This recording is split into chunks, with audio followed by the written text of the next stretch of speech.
The clerk will now proceed to read the orders of the day. Protection of Children, Digital Safety and Data Protection Bill. Now. Josh MacAlister. Thank you, Madam Deputy Speaker. I beg to move that the bill now be read a second time. I began my career as a teacher. I first entered the classroom in 2009. At the time, we were just beginning to see the use of smartphones amongst teenagers.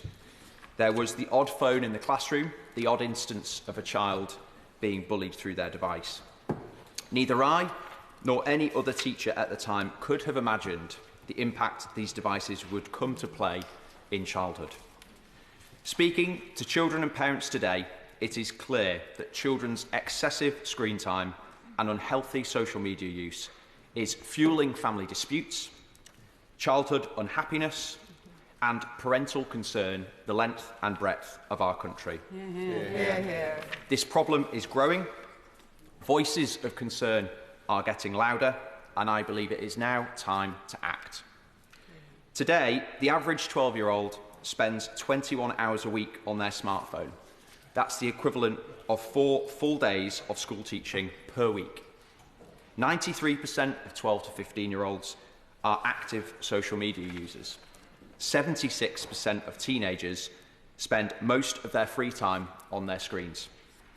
This is a fundamental rewiring of childhood itself, and it has happened in little over a decade. Children are spending less time outside, less time reading, less time exercising, exploring, meeting people, communicating in person, all the things that make childhood special and the things that are necessary for healthy childhood development.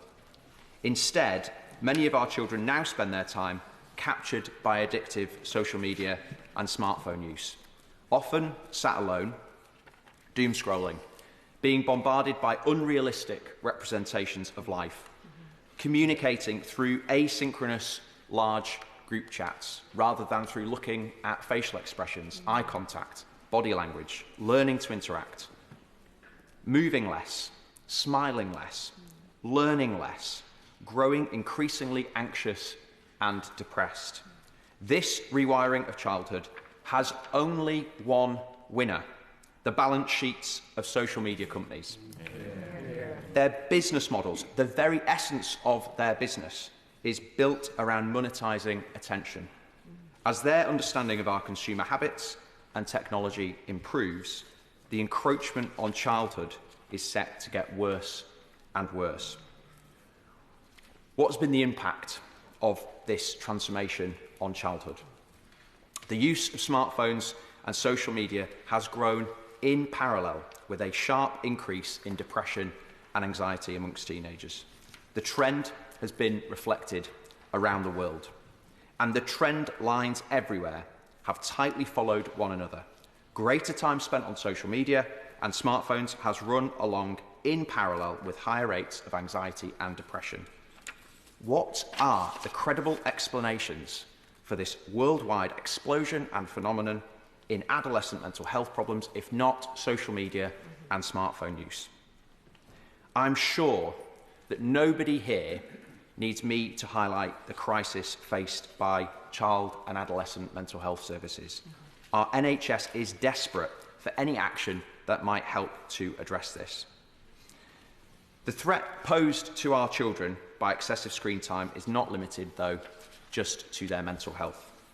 There is increasing evidence of a strong association between screen time and childhood obesity. Smartphone use also affects sleep. Children are 79% more likely to sleep less than the recommended 8 hours if they use their phone. 45% of teenagers, nearly half, stay awake beyond midnight most weeks. This, of course, also has an effect on learning. 4 in 10 teenagers admit their smartphone is distracting them in school and from their grades that they could achieve. For some children, the ubiquitous use of smartphones has forced them into a world of round-the-clock, inescapable bullying and abuse. Over 73% of girls and young women have experienced online harm in the last year.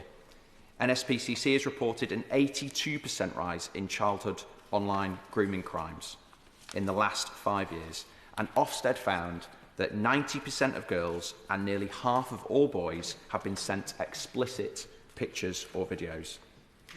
This bombardment on childhood has not gone unnoticed outside of this building. Across the country, the number of incredible campaigners who have built huge communities calling for change have directly led to this debate here today. That's why I need to take a moment to thank all of those who have contributed in some way to the development of this bill and this debate, many of whom are here in the public gallery today. Firstly, I must reserve my biggest thanks to Ben Kingsley of Safe Screens and Joe and Daisy Ryrie and everyone else at Smartphone Free Childhood. I refer members to my register of interests to see the value of the contribution in kind they have made to get us here today, and I'm extremely grateful for all of their hard work and dedication to this cause. Their continued leadership on this issue gives me enormous confidence that laws will ultimately change to tackle these issues. I also put on record my thanks to the tens of thousands of parents who wrote to their MPs via Smartphone Free Childhood, and apologise to the 630 members of this House who got extra emails to respond to in the process.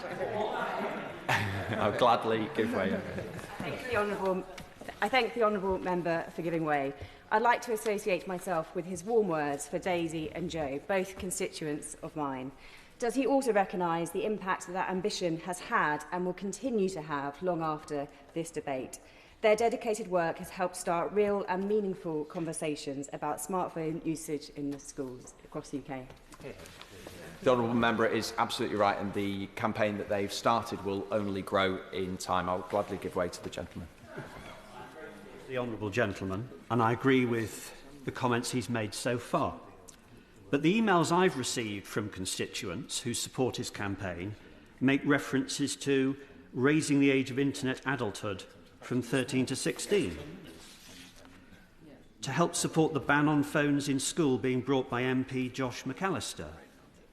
Now, he will forgive me for saying that nothing he has said so far requires legislation. The bill he's brought today could all be achieved by a minister just deciding to ask the Chief Medical Officer to produce a report or the Minister to produce a plan. What has happened to the legislative action that was clearly in earlier drafts in his legislation and which campaigners so clearly want? I thank the Honourable Member for his intervention. I will get to that in my speech. Very keen to get onto those points, and I will address the questions he has asked. Smartphone Free as a campaign has grown from 0 members to over 200,000 in less than a year, which shows the strength of feeling out in the country on this issue. Will my friend give way on that? Gladly give way. Point. I think I'd be remiss not to start by thanking him for the leadership he's shown on this issue. He's started a big conversation on this topic, not just in this chamber, but right across the country. And that's certainly been true in my Hitchin constituency, where we've got a fantastic local smartphone-free campaign group, but also lots of young people who I see in my school visits, my campaigning conversations across the constituency, who've got real concerns on this topic too. Now, as always, parent and young people's views on these things tend to lead the way. So would he agree with me that, as well as being very ambitious about gathering evidence on this topic, with time we need to get comfortable having that same ambition in legislating with that same precautionary principle we show in every other aspect of children's life to ensure we're protecting them from the harm they are expressing to us currently? I thank my honourable friend for his intervention and completely agree that progress on this issue, I believe, will be inevitable given the strength of feeling in the country on it. I was very grateful for the substantive research document pulled together by Rachel, Tom and the team at Nesta, which demonstrates so clearly why action is needed, and for the polling and focus group research done by New Britain and More in Common, which shows how popular taking action is amongst children themselves as well as parents. Thanks also go to Arabella Skinner and Dr. Becky Foljambe at Health Professionals for Safer Screens and all the health professionals they mobilised to engage with the development of the bill, who are witnessing first-hand the impacts of excessive screen time on the physical and mental health of the nation's children. Our teachers and school leaders are, of course, also in the front line of seeing the impact on children in their care. Particular thanks go to head teacher of the John Wallace Academy, Damian, who organised hundreds of his colleagues in support of the bill, to Teach First and Ambition Institute, all of the schools and academy trust leaders who backed the bill, and to teaching unions, ASCL, NAHT, NASWAT, and in particular the NEU, who are leading a big campaign on social media and smartphone use, with a report out just this morning. Children's charities are alive to the detrimental impact of smartphone and social media use on this generation. And I've been delighted to have the backing of the Big Five children's charities, Barnardo's, NSPCC, Action for Children, the National Children's Bureau, and the Children's Society. In addition to data and testimony provided by UK Youth on side, the Scouts, Girl Guiding, Quorum, and the King's Trust, they have made their mark on this debate. A special mention also goes to the current and former Children's Commissioners for England for their backing. Organisations representing parents have also been vocal about the need for further action, and I record my thanks to Sue and Rhiannon and the wonderful team at Mumsnet for all of their coverage and the debate they have instigated on this topic, and also Parent Zone and Parent Kind for their contributions to the bill hearings. Let me also thank every other member of the public and professionals who came to the bill hearing processes. There's too many to mention, but they have certainly made an impact on members of Parliament who attended. Finally, I want to thank the Five Rights Foundation and members of the Bereaved Families for Online Safety Group, who I met alongside my honourable friend for Darlington. They experienced the most devastating consequences of smartphone and social media use. They have done what so many would find so difficult to do and turned personal tragedy into a campaign for urgent change. Ellen Room, Mariano Janin, Lisa Kenevan, Ruth Moss, Lauren Lefave, Amanda Stevens, Stephen Stewart and Esther Jai for their bravery and for engaging with the development of the bill. Thank you. Yeah. With the problems so stark and the calls for change so loud, what is being done to respond to these issues around the world? Just this week, in the conservative state of Utah, the Republican governor has passed America's first law mandating age verification for app stores in order to ensure children only use apps that are age appropriate, where parents are happy. Australia has legislated for an outright ban of social media below the age of 16 that will come into force later this year. Denmark, last week, moved to ban mobile phones in schools and after-school clubs. Norway, last year, has increased the minimum age limit on social media to 15 by changing the age of consent for data sharing. France has done the same and has pushed for measures to be taken across the EU.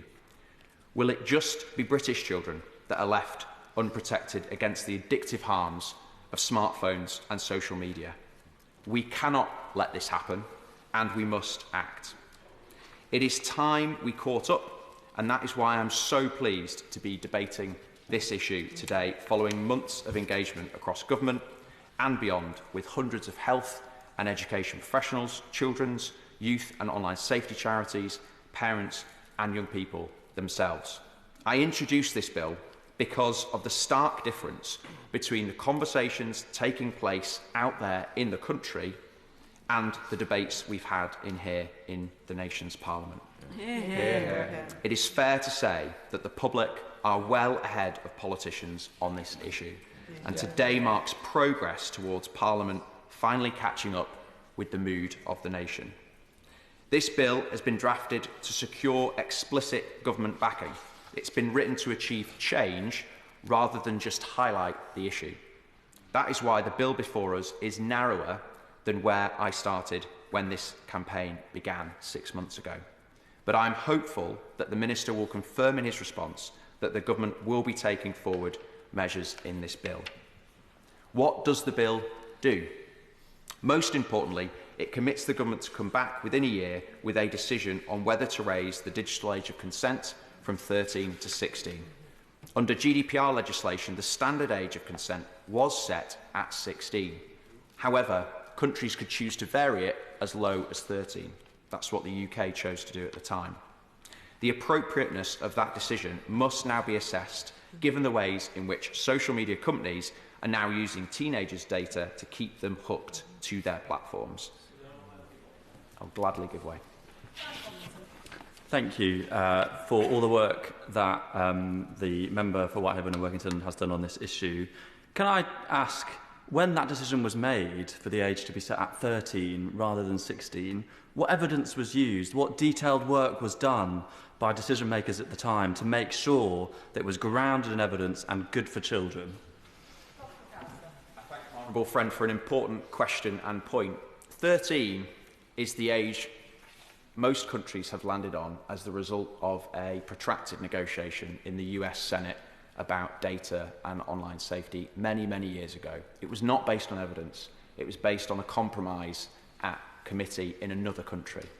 So we really do need to base these decisions on the evidence, and there was no firm evidence for picking 13 over any other age. Alarm bells on this question of data and consent are already ringing, and just this week the Information Commissioner announced an investigation into how TikTok uses 13 to 17-year-olds' personal information to make recommendations to them. Changing the digital age of consent would give parents more control over who was accessing their children's data, and it would dumb down the powerful algorithms that feed children addictive content. The bill also could... I'll gladly give way. The honourable gentleman, and I congratulate him on this bill and bringing it forward in the way that he has. And I also, I think, congratulate him on becoming a parliamentary private secretary. My question really is, does he support this bill going into committee? Because I think there's a consensus across the House that it should have a second reading. If it doesn't have a second reading, it won't be able to go into committee, and we won't be able to discuss in further detail the points he's making. I thank the honourable member for making a point. He is, of course, a connoisseur of private members' bills and has been known not to be keen to see many of them make it to committee. So I'm sure he won't mind me gently making the point that I'm here today, as so many members are, to make a difference and make sure the government takes action. The bill also commits the government to instruct the UK Chief Medical Officer to update and reissue guidance for parents and professionals about the impact of excessive screen time and social media use on children. It is nearly 6 years since this guidance was last issued, and we have seen the positive impact of recent guidance elsewhere in places such as America, where the Surgeon General advice has stated more recently social media has not been proven safe. Children and adolescents who spend more than 3 hours a day on social media face double the risk of mental health problems, including experiencing symptoms of depression and anxiety. This advice led to calls in the US for cigarette packet-style health warnings on social media websites. Will they give way on that point? I'll gladly give way and then give way here. I thank the honourable gentleman for giving way and for this important bill and the way that he is presenting it. Just this week I met with Michael Hall School in the Education Centre, the A-level students from this school, who were very concerned about the addictive nature of what they are seeing. And they absolutely want to see action. I really applaud him for listening to UK Youth, the Guides and others who feel exactly the same. What they do want is action now, and I say all power to him and ask through him with the government to really push for some change, because a year or 3 months in childhood is a long time for that addiction to grow and not be challenged. Thank you.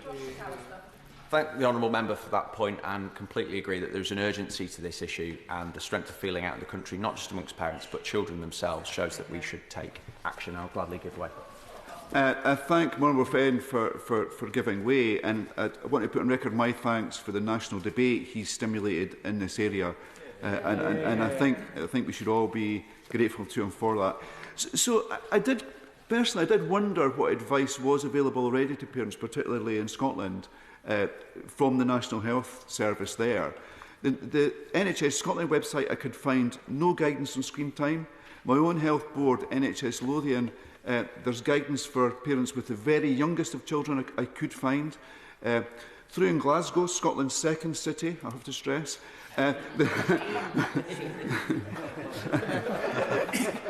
Madam Deputy Speaker, Glasgow does not even have a castle.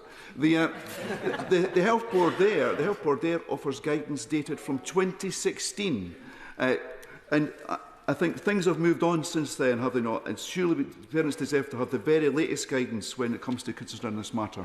Thank you. Thank my honourable friend for making those points. And this is why updated advice from the nation's CMOs is so important, because it can cascade through health systems to give guidance to professionals and to parents. And finally, the bill calls on government to conduct more research and further develop evidence and guidance that is so important for future action. Given how rapidly these devices and services are developing, it is vital that parents and carers are given up-to-date advice on the harm their children might be exposed to. Why has this not been done before? The technology companies that are profiteering off this rewiring of childhood are incredibly effective at casting doubt over any evidence of a link between screen time and negative impacts on children. This is not the first time an industry has fought against a tide of evidence in order to keep peddling their product. In the 1960s, the tobacco industry was lobbying hard against the link between smoking and cancer. In the absence of evidence of a causal link, they cast doubt on the overwhelming correlational evidence available. In the end, our government, acted on the basis of correlational studies using criteria set by the epidemiologist Sir Austin Bradford Hill. The criteria attempts to help policymakers to make decisions when causal studies don't exist. His criteria included, and I quote, that consistent findings observed by different persons in different places with different samples strengthens the likelihood of an effect. So, for example, that students across the Western world began reporting feeling increasingly lonely in school from 2012 is important. Or another criteria, again I quote, that greater exposure should generally lead to greater incidence of the effect, essentially the dose effect. Studies of multiple large data sets, including the UK's own Millennium Cohort study, shows that teenagers who are heavy users of social media are more likely to suffer from depression, anxiety, eating disorders, body dysmorphia, and other mental health harms. It could take years for evidence of a causal link through scientific studies to be established. In the meantime, our children's mental and physical health degrades, their education continues to be affected, and evidence of a correlation gets stronger and stronger. As lawmakers, we must use tools like the Bradford Hill tests to make the best possible decisions with what we know now. We must act on excessive screen time today in the same way we acted on smoking back then. And like debates that were had on smoking and car seatbelts, it took a process of legislation rather than one big bang event. That's why starting today with these initial steps and then following them through with major action soon will be so important. Now, Madam Deputy Speaker, I want to turn directly to address head-on the arguments made against taking action to curb social media and smartphone use by children. As I see it, there are 5 common arguments against action. First, that there isn't enough evidence to act. Over the last few months, through the number of evidence sessions and engagement with experts that myself and others have had, has shown that that is plainly untrue. And even so, where should the burden of evidence sit? With the parents and campaigners who have noticed the damage being done to their children? With the children themselves who are calling for more support? Or the companies who are selling them products and services designed to be addictive that have completely transformed the nature of their childhood? When it comes to protecting children from harm, a precautionary approach is surely advised. For almost any other product, companies would have to prove that they were safe before selling them to children, rather than being free to sell them as they wish until the evidence of harm becomes overwhelming that something needs to be done. It is instructive that the US Surgeon General advice states that social media has not yet been proved safe. Second is the argument that this is simply the latest in a line of moral panics. People used to fear that watching too much television would turn your eyes square, or that reading novels in the Victorian era would degrade intellect, or that playing violent video games in the 20th century would turn all our children into thugs. But for every example of overblown moral panic, we have many more examples of genuine public health crises that we took too long to address, but eventually were forced to tackle. Research that has come out this morning from More in Common demonstrates that this isn't an issue of Luddite older generations bemoaning shifting social trends. Concerns about social media and smartphone use are dominant in every single generation. Half of Gen Z regret the amount of time they are spending on social media. The third argument I hear is that the genie is out of the bottle and it is too late to do anything now. While phones and social media are undoubtedly here to stay, their harms don't need to be. Regulation can find a way of allowing children to experience the benefits of this technology without being exposed relentlessly to its harms. Just as introducing seatbelt laws saved thousands of lives from road traffic accidents without killing off the car industry, introducing a virtual seatbelt can protect children from excessive screen time. Both action in other countries and our own experience, early though it is, with the Online Safety Act here in the UK, have shown that tech companies are not beyond the power of governments. The fourth argument that tends to come from big tech themselves is that proper age verification is too difficult, age restriction unproven, that the technology doesn't exist or is imperfect. Companies like Yoti and many other age verification platforms show that this is no longer the case. I'm also a technology optimist. The reason this technology is not yet pervasive is insufficient demand. Introduce the regulation and technology will have to catch up, and that is what we will see in Australia later this year. And finally, some suggestions that it is not the government's job to get involved, that this is an issue of parental responsibility. This misses the point that this is a collective action problem. Parents and children alone are not able to establish new shared rules for something that is addictive at a societal level. The reason that smartphones and social media are causing so much stress and conflict in families is because we are giving parents the unenviable choice of either removing devices and ostracising their children or giving into the demands for access and living with the health, sleep and learning consequences. Added to this, not only are parental controls at device, operating and app level confusing and opaque, but our own existing data law gives children as young as 13 the power over their data, which means that they can opt out of these parental controls in year 8 of secondary school. We disempower parents with a problem that is common across society, and then when parents ask for help, we say it's a matter of personal responsibility. I hope today's debate can bury that argument that responsibility for this problem lies with parents struggling with this impossible challenge. Gladly give way. I just thought you might like to know I'm not going to make any of the arguments that he's arguing that I shouldn't argue. I welcome the intervention from the Minister, so glad to have boxed off those 5. Madam Deputy Speaker, there are moments when politics falls behind the public mood. The process and traditions of our democratic system make it difficult to keep up with the rapidly evolving world of tech and social media. But this Parliament works best when it is a reflection of the problems and concerns of the people and a chamber for earnest problem solving and action.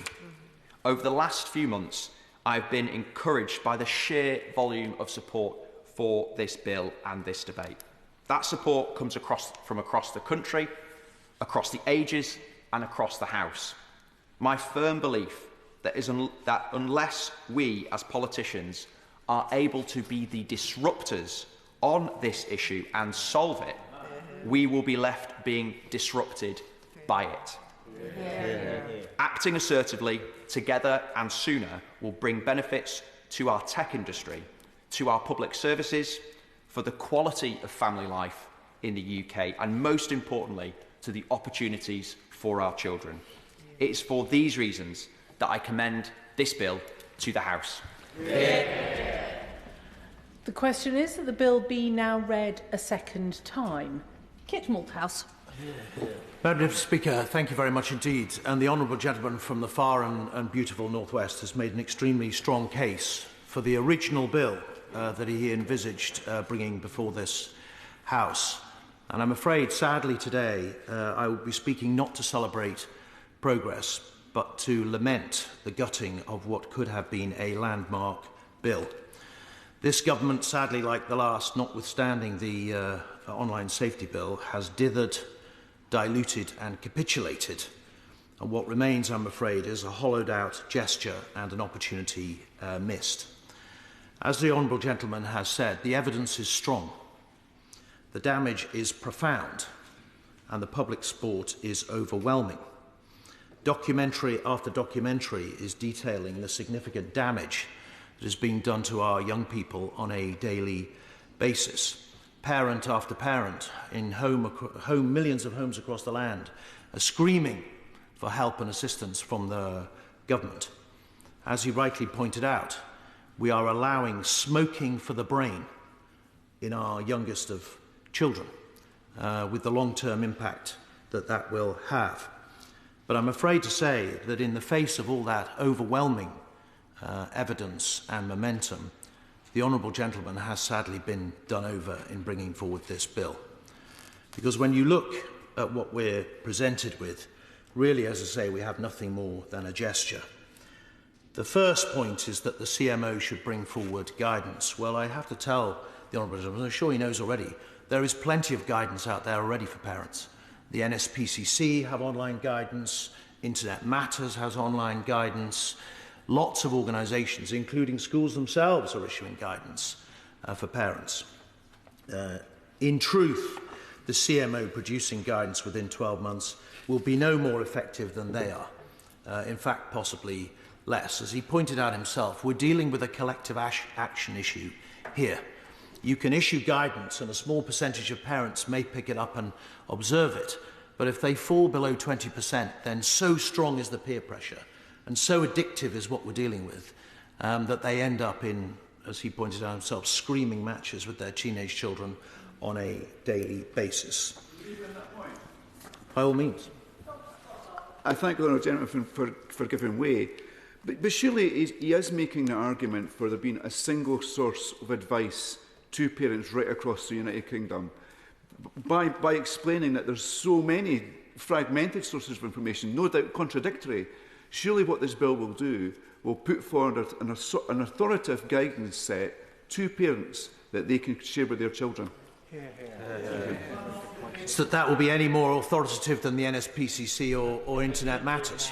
And as I say, the point I was making is not necessarily that the guidance is going to be pivotal, but that we need to get to a critical mass of observance before guidance is likely to have any impact. And the original bill as proposed, in my view, was likely to do that, not least with the ban in schools, which created a kind of nucleus of clear space for children, which could be translated into homes. And many members may have heard this morning on the BBC a short piece from Fulham Boys School, who have an absolute ban on even bringing a smart home to school. And that ban on the school period has resulted in the period before school and after school also being phone-free, and therefore much more social and beneficial to those pupils. Yes? Just urge him to be slightly less sceptical about the value of CMO advice. One of the things he knows I've campaigned on for many years is around acquired brain injury. and in particular in relation to concussion or subconcussive events in sport. I think it was actually a very significant change when the British government, under the previous administration, brought forward specific advice in relation to concussion in sport. That has changed practices in lots and lots of sports around the country. I'm hopeful that actually authoritative advice of this kind could make a significant difference. I would be willing to accept the honourable gentleman's encouragement if this was advice to schools. But it's not. It's advice to parents and carers. If there was going to be authoritative advice into how schools, and in fact other organisations that have charge of children, scout troops, children's clubs, other publicly funded organisations look after children about advice, then I would have said possibly, even though there's a 12-month delay, frankly, for the CMO to tell us stuff we already know, as the honourable gentleman pointed out. I'll make a bit of progress if I may. The second step is for the government to publish within 12 months a plan for research. Not the conclusion of research, with no time limit, just a plan, a sort of vague aspiration that we should have a plan, no commencement, no sense of budget, no when it might come. I'm afraid, as I say, I'm sorry to say to the honourable gentleman, he's been sold a cosmetic pup. And then finally, on the third point, that the government has to publish this assessment, whatever that may be, fundamentally, as far as I can see, to tell us something we already know, which the honourable gentleman illustrated extremely vividly. Madam Deputy Speaker, we should all be furious about this. We should all be furious about the delay and the prevarication that is being injected into what could have been a huge step forward for parents and children. By all means. I think I'm one of those people who is very angry about this, and my right honourable friend is a co-sponsor of this bill, so his disappointment must be even greater. But would he agree with me that one way forward would be for this bill, in its present inadequate drafting, to be get its second reading and then go into committee? And then the people's representatives in committee would be able to restore the bill into something what they expected. Well, I was going to come on to that later, but I think the honourable gentleman is completely right. Would the honourable lady like to intervene?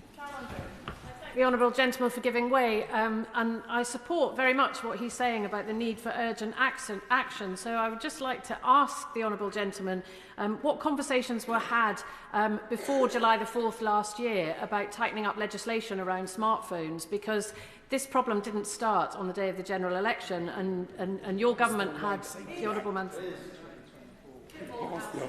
Well, I'm grateful, and as I said at the start of my speech, I lament the dithering and delay by the previous government too. There were attempts by backbenchers, and I was for the last 2 years of the government, by backbenchers to change the online safety bill to take exactly these sort of measures, which was again rebuffed by the ministers at that stage, and I regret that completely. To me, this is a national, if not international, emergency about which we are being far too passive and complacent. And I'm not necessarily making a political point about this, but this is about the weight of government and, frankly, the weight and influence of big tech against the health and welfare of our children. That applies to governments of all stripes in all countries across the world. But it's not just we in this chamber who should be furious. There should be plenty of people out there in the country who should be furious, because there were two key things that were promised in the original bill. First of all, an absolute school ban. All members will know that when they go to visit schools, one of the features that is coming through very strongly when they talk to head teachers is about the increase in parental aggression towards schools. The source of conflict at the school gate around all sorts of issues, not least the use of phones in schools. And by advocating a complete blanket ban on phones in schools, we were removing, at one stroke, a source of conflict between parent and teacher, as well as, at the same time, creating completely clear space for those kids to concentrate on their education. In school upon school across the country, they are bringing in their own policies, often in the teeth of parental and opposition from the children too.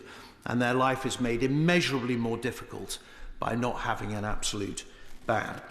The second thing that was promised, and why we should be furious, was the raising of the digital age of consent.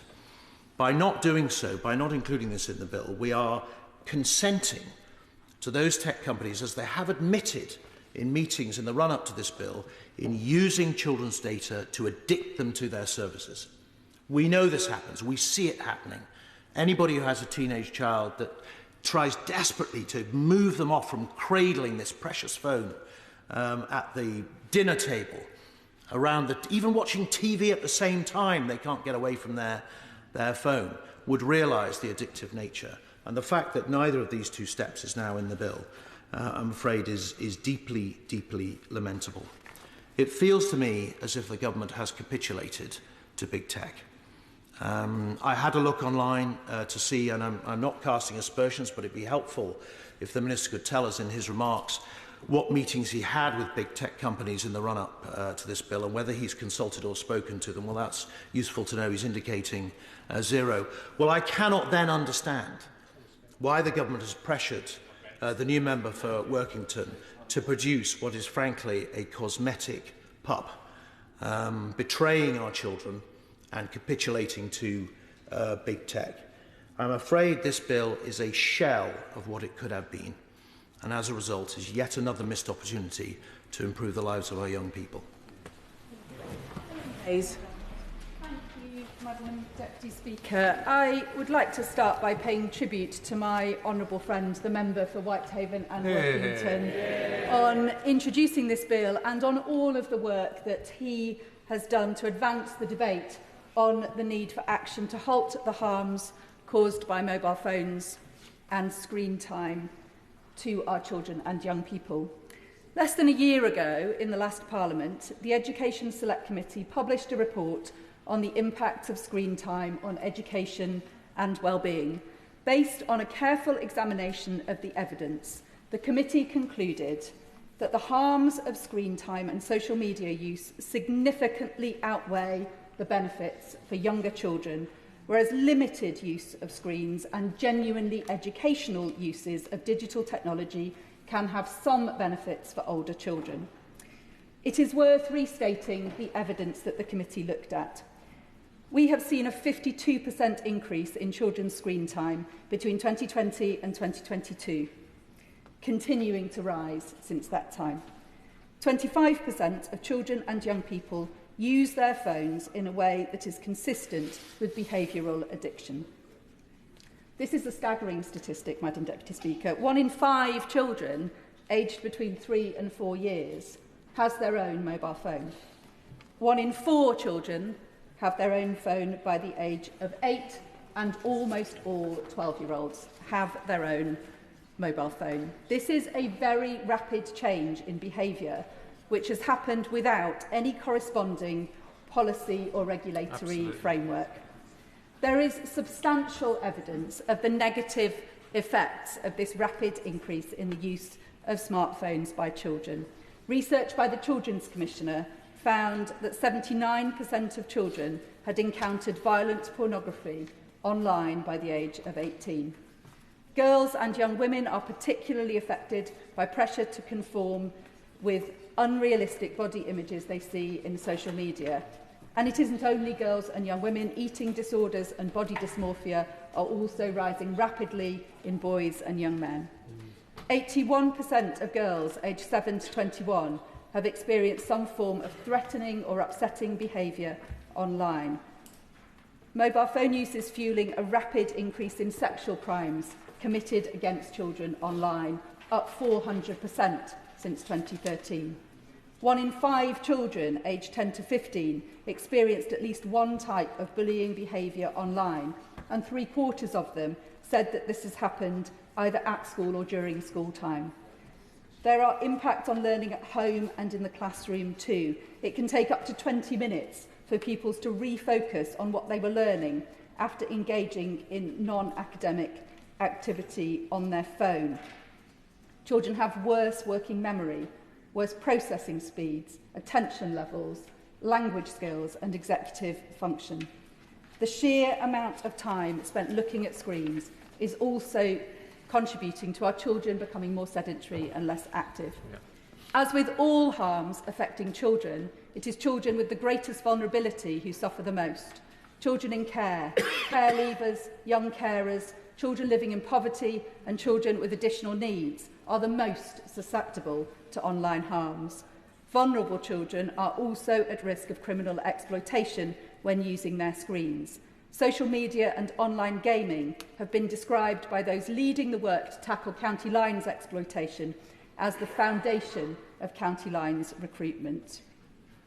The crisis in the mental health and well-being amongst our children and young people is well documented. We are raising a generation of children and young people who are struggling with anxiety, depression, body image issues and eating disorders. Madam Deputy Speaker, every generation of parents has to help their children navigate a set of challenges that they did not themselves have to face. Screen time and social media are surely the parenting challenge of our generation. We have ample evidence of the harms that are being done. We also understand much more than previous generations about children's brain development, the way that the vital building blocks of their brains are developing so rapidly during childhood. And we know that screen time is quite literally rewiring young brains, resulting... I thank the Honourable Lady for kindly giving way and found her speech absolutely fascinating, because it's reflected my inbox from my constituents, from both parents saying we need the help and also those youngsters saying we know our concentration levels at school are affected, we know it's an addiction, it's uniting families in that way. And I hope in her position, in her role in terms of education, she can push the government to act for both sets in terms of a change in outcome. I thank the member very much for her intervention, and the Education Selection Committee will certainly continue to take this issue extremely seriously and to monitor what happens going forward from here, and I'll say a little bit about that in a moment.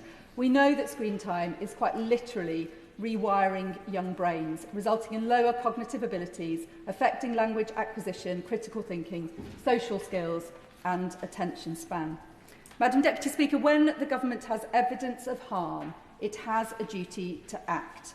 The point about legislation in this case is its power to change societal norms in a way that will make a difference to parents and professionals currently struggling to limit the harms of screen time, but lacking the backup to do so.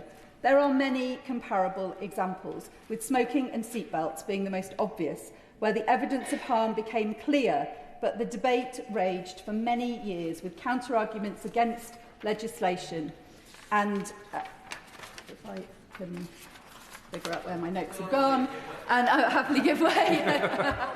I'm very grateful to the Honourable Lady for giving way, and she's absolutely right that the Honourable Gentleman from Workington has done an enormous amount of work on this, and it's obvious that his desire is, as she say, that the government should act in the face of evidence.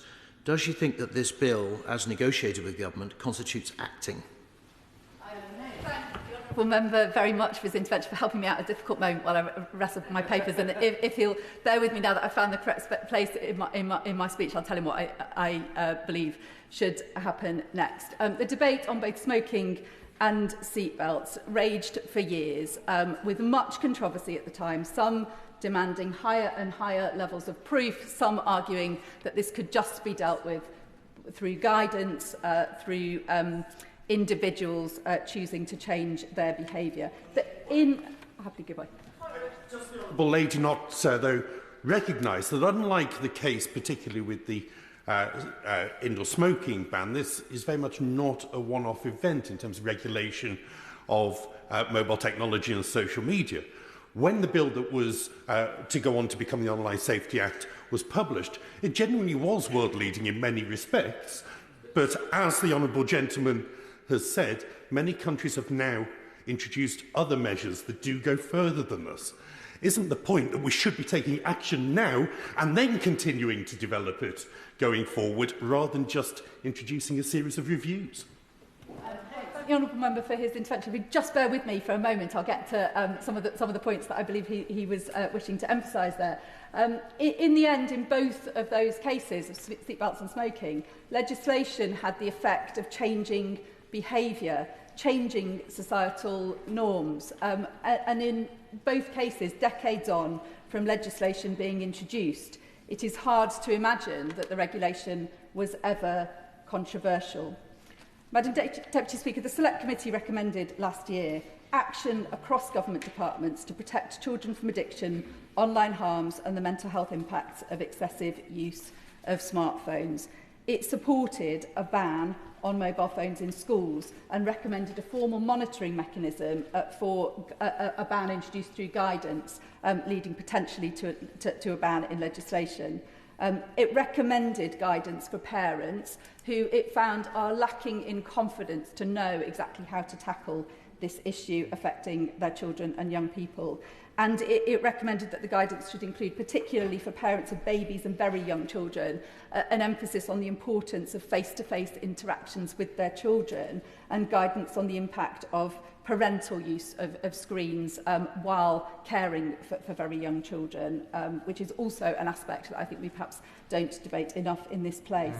It supported an increase in to age 16 as the age of digital consent. And amongst several other recommendations, it recommended a promotion of a children's class of phone, which can be used for parental contact and for GPS locations, but not for internet access. So, Madam Deputy Speaker, I share the concerns of many in this House that the government is not acting with the urgency that is required in the face of evidence it already has. This bill will deliver, even in the form that is presented today, some positive interventions which will make a difference, but I fear that the government is doing too little, too slowly on this issue. Madam Deputy Speaker, parents want strong legislation. Schools want strong legislation. Strong legislation will help to change societal norms in the way that is needed to protect children and young people and to stop the harms. The Education Select Committee will continue to take a very close interest in what happens going forward from here, the impact of the measures that the government is introducing. But I urge the government to get on really quickly with the review and the guidance that it will commit to today, and to go further and put in place a framework in law which can help parents and schools and professionals working with children with the challenge that all of us need to get to grips with urgency and speed. Rebecca Paul. Thank you, Madam Deputy Speaker. I am pleased today to speak in support of the Honourable Member for Whitehaven and Workington's Protection of Children, Digital Safety and Data Protection Bill. And I must first start by declaring my interest. I am a mother of 3 children who enjoy nothing more than staring at their screens day in and day out. If they could, they'd be on them 24/7. Exactly. No longer are our children clamouring to go out and play or see their friends. Instead, they want to do everything through a screen. They want to watch endless YouTube videos. Yes. I never realised the unpacking of a toy or a slime-making video could hold such interest. It seems they take their joy in watching others do things online instead of actually doing them in the real world. Exactly. Even rather bizarrely, the playing of a computer game. Exactly. Yet I would be a hypocrite if I didn't call out my own behaviour on this front. I too am addicted to my phone. Yes, I need it for this job so I can justify some of my use, but I often find myself endlessly doom scrolling, and I'm too embarrassed to tell you the amount of hours I spend staring at it every week, Madam Deputy Speaker. But at least my addiction started as a fully developed adult after a childhood of play and socialisation where I learnt those much-needed life skills. This generation of children isn't so lucky. The huge amount of time spent online is incredibly damaging in so many ways. It is no coincidence that we see a mental health crisis in our young people at the same time as mass adoption of smartphones and access to social media. Some may underplay the importance of social media and screens in the challenges we face today as a society, and indeed it can be difficult to conclusively prove the role of one particular factor in the effects we're currently seeing. But I would suggest when it comes to our children, we should always err on the side of caution and protect them from potentially harmful influences. In a recent survey, social media and excessive screen time was ranked as the top issue affecting children's mental well-being. To put that in context, it was ranked higher than alcohol and bullying. Another significant risk to mental health is exposure to harmful online content. This is something I am incredibly concerned about, especially given the proliferation of extreme pornography, harmful content, and unrealistic body images. If children spend all their time in this fantasy world that is completely disjointed from reality, it is of course going to change how they view people, relationships, and the world in general. This is supported by Ofcom's 2024 research, which found that older teens are indeed finding it harder to distinguish the real from the fake online.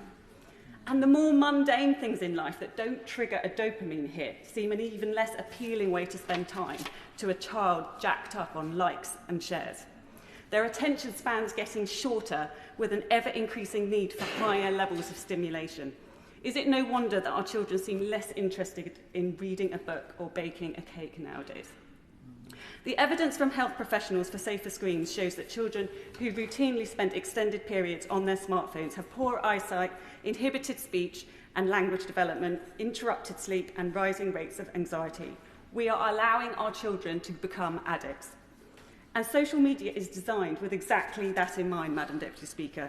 It is meant to be addictive and compelling. It wants users to stay online for prolonged periods and to keep engaging with content. Those of us who use it ourselves know this all to be true. So how on earth do we expect our children to manage and moderate appropriately? In Ofcom's 2024 research, they reported that overall use of social media sites or apps among all 5 to 7-year-olds has increased year on year. Online gaming for this group has also increased significantly, as has the watching of live-streamed content. Under current data protection law, the age at which children can access Information Society Services, ISS, is 13. ISS includes most social media platforms and content streaming services. It's important to acknowledge that the Online Safety Act 2003 has introduced protections for children by ensuring that online platforms will have to remove illegal content, such as child sexual abuse material, prevent children from accessing harmful content, for example, that encouraging suicide, self-harm or bullying, and introduce age-checking measures to restrict access to pornographic material. These are all much welcomed improvements, but they need to be put in place at pace and be effectively enforced. So coming to this bill, I commend the Honourable Member for Whitehaven and Workington for all his work on this important topic, and I will do all I can to support him in making the online world safer for our children. This bill is an important precursor for the myriad of change needed in this area, and I know many parents will support him in calling for the digital age of consent to be looked at again. This bill doesn't call for the age limit to be increased to 16, but it does call for the UK's Chief Medical Officer to look at this important issue in detail and ultimately issue a statement on whether the digital age of consent should be increased. 75% of Brits now back raising the minimum age from 13 to 16, as per a recent More in Common survey, for all the reasons that have been raised today in this debate. And 129,000 people signed an e-petition calling for social media companies to be banned from letting children under 16 create social media accounts. It is past time for tech companies and us here in this House to take responsibility for keeping our children and young people safe. I am not normally someone in favour of blanket bans, and you'll quite often hear me talking about the importance of parents and carers taking responsibility for looking after their children. However, in this instance, I deviate a little. And that's because as a parent myself that is wrangling with exactly this issue now, I know how difficult it is to say to a child they can't do something where every single other child in the class is. If a group of friends is only interacting online, then what are the consequences to my child if I prohibit them from joining in? Isolation, loneliness, loss of self-esteem quite possibly. Very real costs that shouldn't be underestimated. And that's why the state needs to step in. You won't hear me saying that very much, but the state needs to step in and remove the option for all. This would help parents across the country that want the best for their children without the downsides. I will give way. I'm very grateful to her, and she very vividly illustrated the problem with this kind of collective action and peer pressure. And I wonder if she could reflect on the fact that it's not just the addictive nature of the application, that is pulling our kids in, but the fact that these applications are free, and therefore everybody is encouraged to get them, so we get 100% coverage, and it's therefore very hard to deny them to your child if it's the only child without. I thank my honourable friend for that intervention, and I completely concur with everything that he's just said. It is completely accessible to all our children, so it's very hard for one child to be kept separate from it, and that is why it's really important that we address this moving forward. But increasing the digital age of consent is just the first step. We have so much more to do. We also need to ban smartphones in schools for children up to the age of 16. On a typical workday, 42% of older teenagers say their smartphone is distracting them from schoolwork, and half say social media has distracted them enough to impact their grades. Notably, only 11% of schools are genuinely smartphone-free currently, and children at these schools get GCSE results 1 to 2 grades higher. So there is clearly much upside in banning smartphones in schools. I would urge the government to seriously consider implementing this much-needed restriction. It would be a game changer, protecting children and improving educational outcomes all in one fell swoop. Our schools need this ban to be in statute and not just in guidance for them to be able to effectively police and enforce it. I also want to pay tribute to Smartphone Free Childhood for all their work in raising awareness on this important issue. In closing, I would hope that members today will support this bill, which moves us forward in our mission to protect our children from an increasingly insidious online realm that they are simply not equipped to navigate. But I also hope that this is just the beginning, and in moving forward we will see the digital age of consent raised to 16 and a ban on smartphones in school. The value from these two changes alone would be huge for our society and would ensure the well-being of this generation and future generations of children are safeguarded. Yeah. I cannot think of anything more important. Richard Quigley. Thank you, Madam Deputy Speaker. I didn't actually pick my notes up then. I was expecting to be called so quickly. Thank you. I come to this debate as somebody who first bought a first mobile phone 30 years ago at the age of 23. I was hoping you'd look more surprised at that than you are. I remember very much... I very much thank you for the interruption.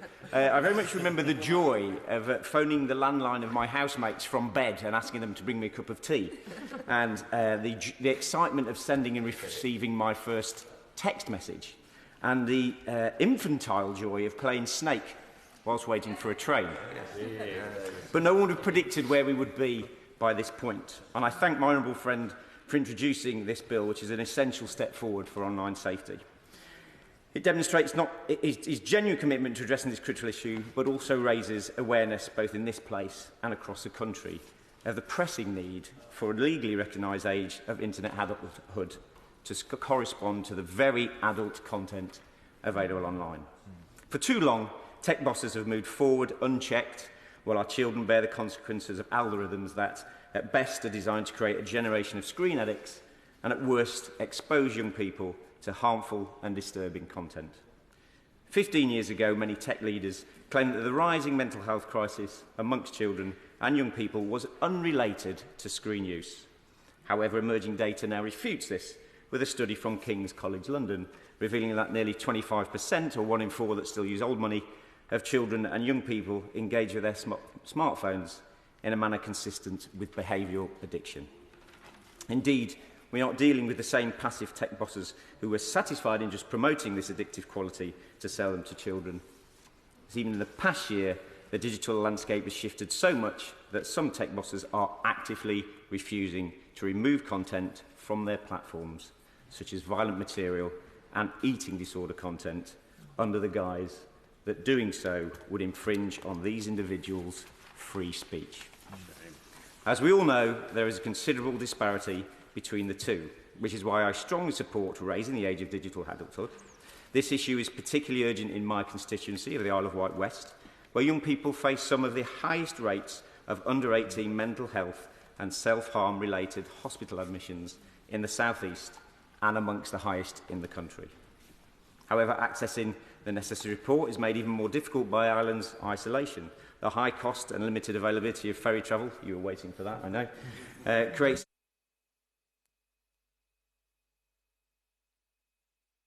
already facing the pressures of an increasingly connected world they are further disadvantaged by transport restrictions that make seeking specialist care on the mainland far more challenging.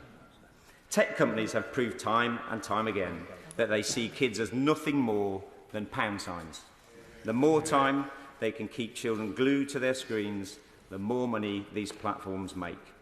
And they achieve this by maliciously harvesting their data and using it to push content designed to keep them hooked, prioritising what's most addictive over what's safest.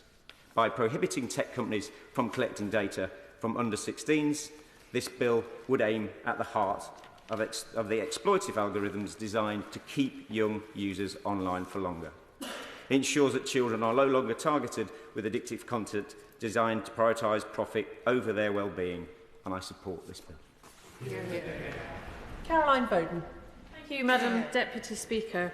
I'd like to begin by congratulating the member for Whitehaven and Workington for bringing his private member's bill to the House, and I'm proud to be one of the co-sponsors.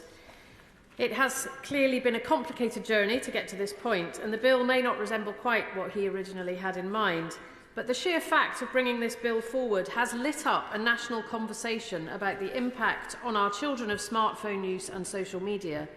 A conversation that was growing ever louder, but which has now spilled over passionately into the inboxes of nearly every member of this House. This bill may not be as ambitious as some would like, and the wheels may turn slowly in this place, far slower than the lightning pace of modern tech. But I would like to assure every one of my constituents in South Devon who wrote to me about the bill and who campaign loudly on this topic that their voices have been heard, and that within the bounds of our political system, we as MPs and as parents and grandparents have not only heard them, but we share their concerns. I hope that today is just a first step in a journey which will be far-reaching and hopefully fairly swift. I know I'm not alone to be somewhat disappointed that the bill we see today is but a shadow of its former self, and that the government has been so timid in what it is willing to do to try and save our children and young people from something that is clearly causing them considerable harm. Which is why the Liberal Democrats have decided to pick up the baton and table an amendment to the Data User and Access Bill. Our amendment will call on the government to bring UK data into line with many other UK data law into line with many other European countries by raising the minimum age a user must be before an internet company can collect, process and store their data without parental consent to 16. I do look forward to seeing the guidance from the UK Chief Medical Officer on the impact of smartphones and social media on children. 6 years is a long time in the tech world, and we know that much has changed since this guidance was last written in 2019. And I also welcome funding for more research into the impacts of social media and phone use. I expect the new research will not differ too much from what has already been written, following studies from various developed countries, including the UK, Japan, Canada and Australia. That over the last 10 years, a period in which smartphone usage has exploded, the number of mental health admissions to hospital in teenagers has risen by 65%. That admissions for eating disorders among girls aged 11 to 15 have gone up by a staggering 638%. That childhood myopia is up 50%, that ADHD diagnoses are up 56%, and that more and more children are struggling with difficult speech and language challenges. No, we cannot say for sure that there is a direct causal link, but we can see the trend lines in the graphs, and we know they started rising before the pandemic was ever heard of, and we know it's not just the UK experiencing such troubling developments. Madam Deputy Speaker, we do a lot to protect our children in this country, and that's down to a mixture of practice, custom and legislation.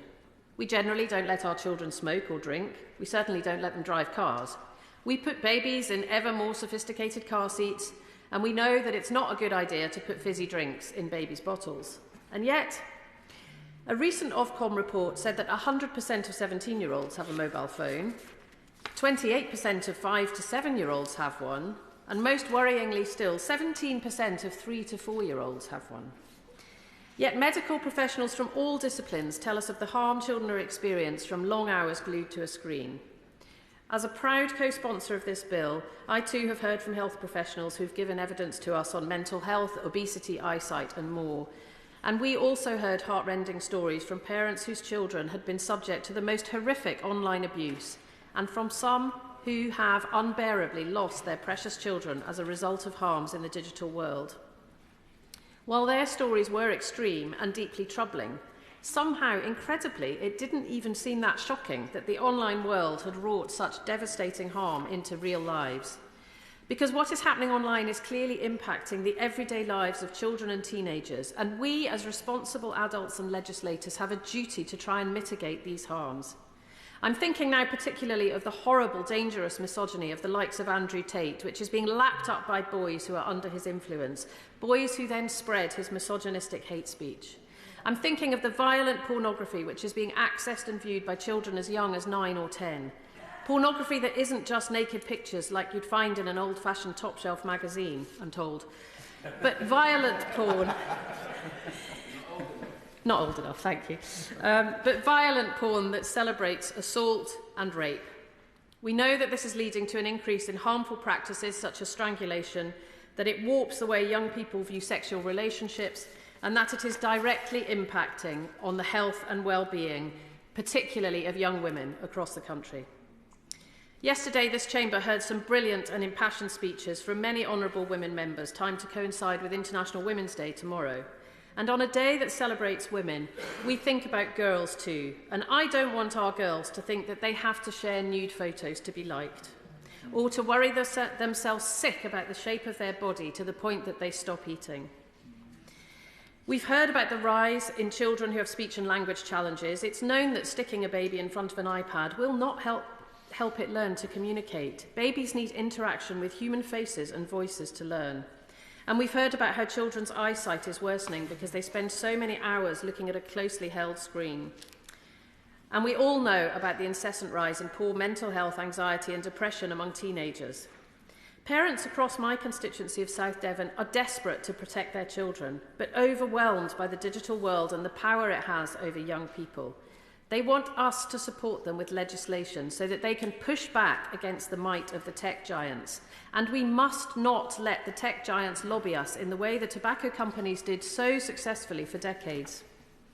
Children are addicted to these screens because of wicked algorithms that lure them in and keep them hooked, struggling with their body image because they don't look like the influencers they are watching, depressed at their lives because they don't resemble the doctored, airbrushed Instagram image of perfection they see on their screens, and brainwashed by those influencers who spew toxic messages through their pages. They know this, but they find it hard to counteract it. And we know the brightest brains in the tech world have designed social media apps to do exactly this. One former Facebook employee said, "You have a business model designed to engage you and get you to basically suck as much time out of your life as possible, and then selling that attention to advertisers." We must unlock the potential of technology by designing it with children and young people in mind. Our amendment to the data bill would not ban children under 16 from social media, but more importantly, online services would need to change how they deal with children's data and create a less addictive, more child-friendly online environment. Our amendment will call on the government to prioritise robust standards for digital technology so that rights and privacy are upheld by design and default. Madam Deputy Speaker, in Devon, 2,591 parents have signed the pact saying they will not buy their child a smartphone. But we know that tech use is one of the biggest causes of friction in families, and parents need our support to back that choice. It is a public health matter. The Liberal Democrats are open to the idea of a legal ban on smartphone use in schools, enshrining existing guidance into the law, and we do hope that the government will look seriously at this. This measure should not be about restricting freedoms, but about creating an environment conducive to learning and free from distractions. We also understand the need for discretion, and exceptions must be made for young carers or children who use smartphones to monitor health conditions, ensuring fairness and practicality. Parents must be empowered to protect their children online, including through digital literacy education, and advice and support for parents on best practice is key. I also want to see a public health programme similar to those we have seen on seatbelts and smoking over the years, so that no parent can be left unaware of the potential harms of letting small children become addicted to a device that will cause so much harm as they grow. Jess Asato. Speaker, and can I start by thanking my honourable friend, the member for Whitehaven and Workington, for the huge amount of work he has put into this legislation. I am very proud to be a co-sponsor of this bill in support of his tireless efforts in this area, his leadership and his lifelong commitment to safeguarding children from harm. Over the past 6 months, this bill has been a lightning rod for the conversation around children's access to smartphones and social media. This bill does not mark the end of that conversation, but rather the start of a national debate on what childhood in the online age should look like. I am glad that the government has positively engaged with this bill and that through this legislation we can now see a path towards ensuring that we give children the best possible and, crucially, least harmful start in life. Between 2017 and 2021, there was a 60% increase in the number of children with a probable mental health condition, including depression, anxiety, eating disorders and body dysmorphia, with the impact being particularly acute for young women, as many have already mentioned. Screen time also has links to poor physical health outcomes, such as childhood obesity. I was particularly concerned to learn in one of my honourable friend's bill hearings about data linking screen use to short-sightedness and worse eye health. A report from the College of Optometrists in 2023 found that cases of myopia among children aged 5 to 16 have risen by 12% over the last 5 years in the UK. Heavy smartphone use also impacts sleep patterns and the ability to fall or stay asleep, as many of us will know. One study found that children are 79% less likely to get the recommended 8 hours of sleep if they use their phone. That clearly has an effect on their attainment and life outcomes. Indeed, I've just completely lost my place. Indeed, 4 in 10 teenagers admit that their smartphone is distracting them from schoolwork. Clause 1 requires the UK Chief Medical Officer to publish advice for parents and carers on the use of smartphones and social media by children, which we welcome. This is particularly key because the issue of young people's smartphones and social media does require, as has been argued, a public health focus. We know that almost all children by age 15 have a smartphone, and as has been said by my honourable friend, that it is vulnerable children who are spending significantly longer on their phones. It is our duty in this place to protect children who are vulnerable and the most vulnerable of children. For almost a quarter of their children, smartphone use has become a behavioural addiction, and as we have also heard, this is not accidental. Tech companies have created products without the input of child development experts. And we know this because they told us that they did not have any child development experts on their product boards when they came to a session organised by my right honourable friend. These algorithms seek to get young people hooked before they can even properly comprehend it, and like a drug, keep coming back for more. Children have sadly lost a love of reading. Reading is at its lowest level in the UK now amongst our children, and also the outdoors. As Jonathan Haidt argues in his book, The Anxious Generation, childhood has ceased to be play-based and now has become phone-based. This simultaneous overprotectiveness offline and underprotectiveness online has created a perfect storm for inhibiting children's development. We are witnessing, for example, a marked increase in referrals for delayed speech and language abilities. There are now pram adaptations for babies and toddlers to watch smartphones, rather than learning from the stimulus of the real world around them.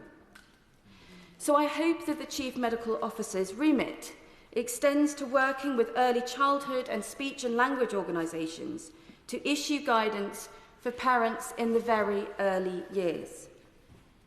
The online world that we are sending our children out into is not a world we would send them out to in real life, and yet this is their real life. Children as young as 7 are stumbling across and currently freely able to access pornographic content online. One of the key areas the Children's Commissioner found that children access pornography is, perhaps surprisingly, the social media platform X. 8 in 10 children have encountered violent pornography online by the age of 18, and this is having serious consequences on desensitising young boys and girls and warping their perceptions of healthy sex and relationships. This is why the... Yes, of course. My honourable friend makes a very, very important point. And in this debate, we're focusing a lot on children. But the reality is that the scars that the children are scarred with when they're young will endure with them for the rest of their lives. So when one talks about pornography, that will scar their relationships and ability to form relationships through the rest of their lives, which is another reason why this bill is so very, very important. I'm obliged, Madam Deputy Speaker, and I'm obliged to my honourable friend. Jess Asato. I'm incredibly grateful for the honourable member's intervention, and that is very true. We have seen a huge increase, for example, in the use of strangulation in sexual relationships on women, 40% increase. There is very much to say that this is related to the way in which more and more young people are watching strangulation and pornography online, which is another subject, but definitely would like to see that go as well. So as I was saying, it's really, really important that the commencement of age verification in the Online Safety Act that was introduced by the previous government and supported by the Labour front bench at the time, this must be upheld and to the most robust standards. And I look forward to the Minister saying that that is exactly what the government will do. Well, that is exactly what the government will do. Jess Asato. To the Minister. Social media is also fueling the rise of an extremist misogyny online and normalising harassment and violence against women and girls in real life. As my honourable friend, the member of Kettering, so bravely recounted in this place yesterday, we are not immune to this in this place ourselves. 90% of girls say they have been sent an explicit picture or video. The New Britain project, More in Common, and the National Education Union recently ran a focus group in my constituency on the issue with parents and their children's access to smartphones.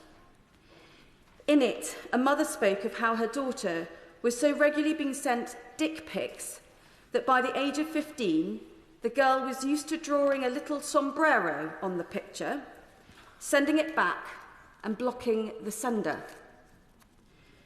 She said, the mother, "No child that age should be seeing male penises.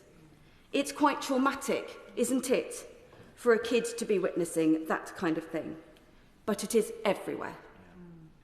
Children should not be being forced to find a way to cope with funny pictures because it's something that's incessantly traumatising them. We wouldn't accept our children being flashed in the streets, so why is it different online? And why do we not expect the tech companies to act? This is something that their products enable to happen to our children all day, every day. And yet, we still don't have the movement from them. And we know it's only getting worse, particularly with the use of AI and the rise of new deepfakes. Thankfully, I know the government is now taking strong action on deepfakes, but I urge them to look further at age verification for app stores so that our young people know that when they access app stores, the content on them is right for their age and their level of development. Online sexual crimes committed against children have risen by 400% since 2013. We have a generation growing up chronically online, raised by the internet, and we cannot stand idly by in the name of freedom or freedom of speech, because there is no freedom in addiction. There is no freedom in being harmed. There is no freedom in being underdeveloped as a child because you've not experienced socialisation or the great outdoors or the pleasure of books, or simply not being harmed from being sent horrible things that you shouldn't have to see. Children in the online world are taught to look up to role models with unhealthy opinions, unrealistic beauty standards, and conspicuous wealth beyond their dreams. And children are being sold and marketed to all day, every day. And when they can't afford it, or they don't look like it, they feel they are worthless. Children are cyberbullied. They're exposed to content that encourages self-harm and competitive anorexia, and material that romantises suicide. And we know that this has already caused untold harm from the parents who have seen their children take their own lives after engaging with this material. Our children are becoming infected as part of an epidemic of loneliness. And at some point in this place, we have to say enough is enough. Because as a parent of young children myself, I know that parents cannot and should not be expected to do this alone. We need a decisive legal and cultural shift that reclaims childhood for the real world. We know there is an article every month about how do we take ourselves away from toxic social media, how to detox from social media, just like how to detox after Christmas. We read that content as adults, and we also struggle ourselves to stop looking at it. So how do we expect our children to be able to exercise self-control that we ourselves do not have? We need to see the UK follow countries like Australia by raising the age of online consent from 13 to 16.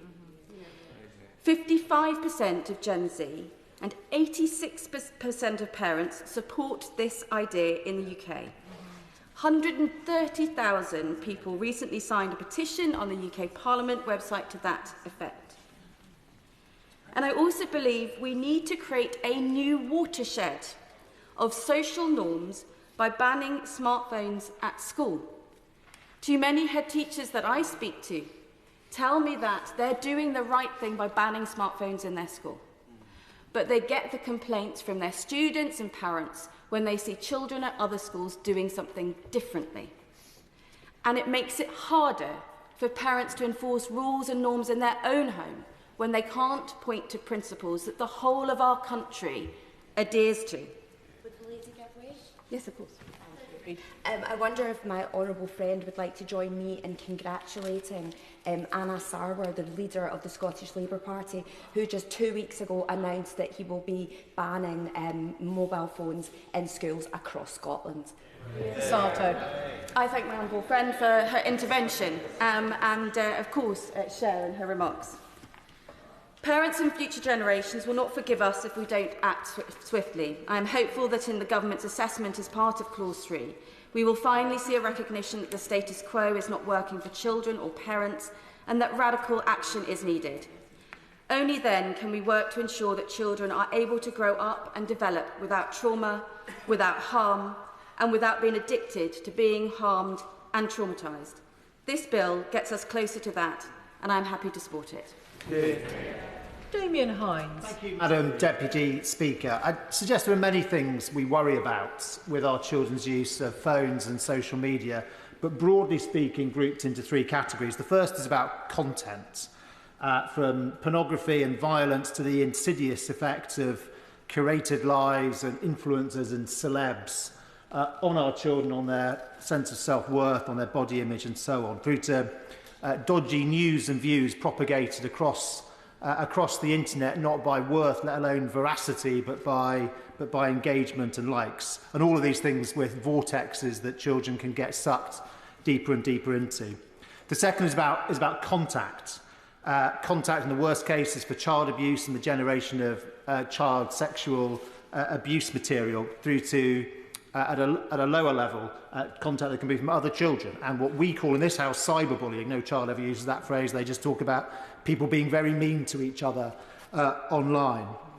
And then the third area is about time, the sheer amount of time that gets sucked out of these children into these activities. And it is the compounding factor, because it is the thing that makes the other two things, content and contact, worse and more risky. It also has an effect on children's sleep, on their concentration, even on their physical development. And it crowds out the other things that we want children to be doing, and children themselves want to be doing when they do them. And if ever you do get a child away from their phone for a full weekend, they talk about how wonderful an experience that was with their friends. Now, the Online Safety Act, Madam Deputy Speaker, did some very good things on content and on contact. There was more to do, but it made some very good progress. But we have a lot more to do, in particular on the topic of time and the addictiveness of social media. And that is where I think the work of the honourable gentleman has been incredibly valuable. I commend him, the honourable member for Whitehaven and Workington, for all the work he has done in the lead up to this point, and his use of convening power to bring together so many individuals and organisations. Those conversations, some of which I had the opportunity to attend, covered a huge range. Now, obviously, the bill that we have in front of us today is, well, let us call it somewhat thinner than that bill that was envisaged. And I will give way.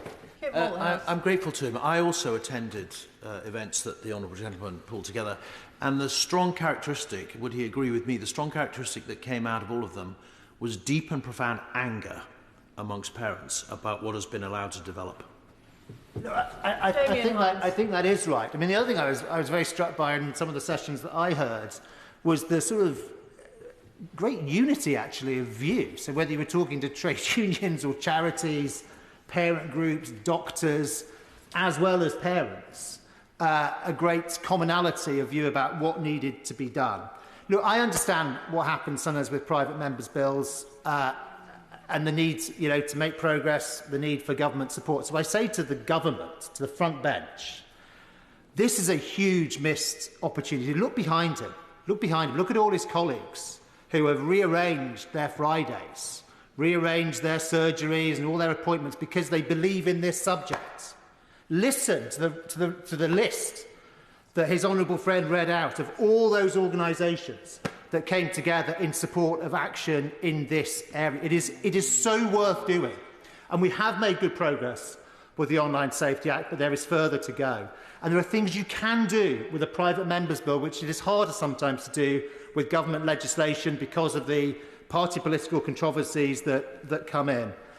And this is a missed opportunity because this may well be the only private member's bill with a good chance of success at the top of the ballot that happens during this entire Parliament. Now, the bill as drafted is unlikely to require this House to divide because there is not much in it that anybody could disagree on. So I will, if I may, Madam Deputy Speaker, focus my comments on the themes that may be covered within those things that the bill envisages. In other words, the CMO's advice for parents on the use of smartphones and social media, and the plan for research that the Secretary of State will prepare on the effect of the use of social media on children and the appropriateness and effectiveness of the so-called digital age of consent. Now, in bringing together that evidence, in doing that research, I'm just going to say one very simple thing to the Minister. The evidence is not perfect today. It will not be perfect in 1 year. It will never, ever be perfect. And if we hang around waiting for perfect evidence, we will never act in the way that we should. Why is it not perfect? Because this is a phenomenon that has happened literally across the entire world at the same time. There is no control group. The studies that there are, given that this is such a huge topic, the studies that there are trying to narrow down to something manageable tend to end up looking at either Facebook or Twitter, neither of which is particularly relevant for teenagers. And when we have proxy studies, they are generally inadequate. So if you talk about phone use in schools, the studies tend to look at a school that does have a phone ban versus a school that does not. That is a totally invalid scientific comparison because there could be all sorts of other things going on. And the sort of school that is likely to do well in GCSEs is also likely to be the sort of school that brings in a phone ban rather than being able to prove the direction of causality. And anyway, people would tell you there hasn't been enough time because this is a technology that constantly develops. It may have been around for 20 years or so, but this version of it has only been around for 18 months. There hasn't been time to conclusively say what the effects are. And all of that, Madam Deputy Speaker, is not about to change. The evidence will continue to be imperfect. Now, the evidence that we do have, I think, actually is pretty clear. And we know that some screen time, the Honourable Lady who chairs the Select Committee mentioned this, that there can be some benefit from relatively small amounts of screen time. PISA 19 covered this in some detail, looking at multiple countries. They talked about a Goldilocks effect, where about an hour of screen time a day seemed to be correlated with increased levels of well-being. But the same study found that with high levels of well-being in almost every country studied, with the fascinating exception of the Dominican Republic, but in almost all countries studied, high levels of internet usage was associated with lower levels of life satisfaction. And there's lots of other studies as well. Colleagues have referred to them that look at happiness, quality of relationships, eyesight, sleep, concentration. And then, of course, there is the rising prevalence of mental ill health in young people.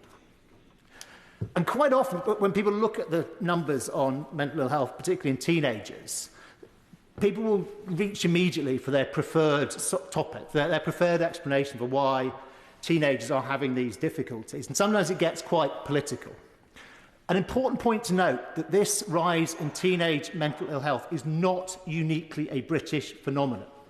In fact, in the UNICEF Gallup study of 2021 called Changing Childhood, on the two main measures that they took of mental well-being, which were, first of all, how often do you experience feeling worried, nervous or anxious, and how often do you experience feeling depressed or having little interest in doing things, this country, the UK, was broadly in line with the average of 21 countries, including France, Germany and the US, or actually slightly better on most of the measures. And there are ample other studies from around the world. The multicultural health behaviours of school-aged children from the WHO. In France, I won't try and do the language, the EDC study, episodes of depressive, whatever characterisé should be translated as, which is quite a long time series. There's a shorter time series in the United States, Trends in Mental Wellbeing. And of course here, actually the best study of all, which is the mental health of children and young people in England study from the NHS. And I'd just say, in passing to the government, I don't think we've yet had a commitment from the DHSC to carry on with that time series. It's incredibly valuable, and that would be a relatively simple thing that the government could do. Now, the important point is that, I've said already, it's not uniquely a British phenomenon. It's also not only about COVID. And a lot of these studies of recent years have set out to answer the question, what happened to children's mental health during COVID, which is a perfectly legitimate question. But if you look at the shape of the curve, it looks very unlikely that it started in COVID. And in the NHS study, the CYPMH study here, it carries on growing long after COVID, up until the most recent wave. It is, and I'm sure the Minister, he said this in a debate the other day in Westminster, and he's right, that it is entirely invalid to infer causality from correlation. But the Bradford Hill criteria that his honourable friend mentioned are particularly relevant here, and particularly, I would say, among those, the criteria of consistency, strength, plausibility, coherence and analogy, as well as, of course, temporality. In any event, it seems odd, Madam Deputy Speaker, that we allow something to happen to our children because we cannot 100% prove it causes harm, rather than because we can prove that it is safe. That is not the way we deal with children's toys. It is not the way we deal with children's food. It is not the way we deal with children's medicine. And I would turn the question around and say to people who query the direction of causality, with something like self-harm, are you honestly trying to tell me that the incidence of self-harm in our country today has nothing to do with the prevalence, the normalisation of imagery around self-harm on social media? And as I say, Madam Deputy Speaker, I worry that if we continue to seek perfect information, we simply will not act as we should. I have pages more to say, but I'm not going to say it because I know there are many colleagues who wish to speak. Liam Conlon. Thank you, Madam Deputy Speaker. Can I also begin by thanking the honourable member, my friend for Whitehaven and Workington, who I've now started calling the patron saint of the Smartphone-Free Childhood campaign. He often comes up on the doorsteps in Beckenham and Penge when speaking to parents as well. This topic has prompted a huge response, both in my own constituency and I know across the country as well. And I'd like to welcome Elizabeth, Sarah and other constituents who are here today to watch this debate. I'd also like to pay tribute to Crispin, Raj and all the brilliant local parents and campaigners I've been working with on this.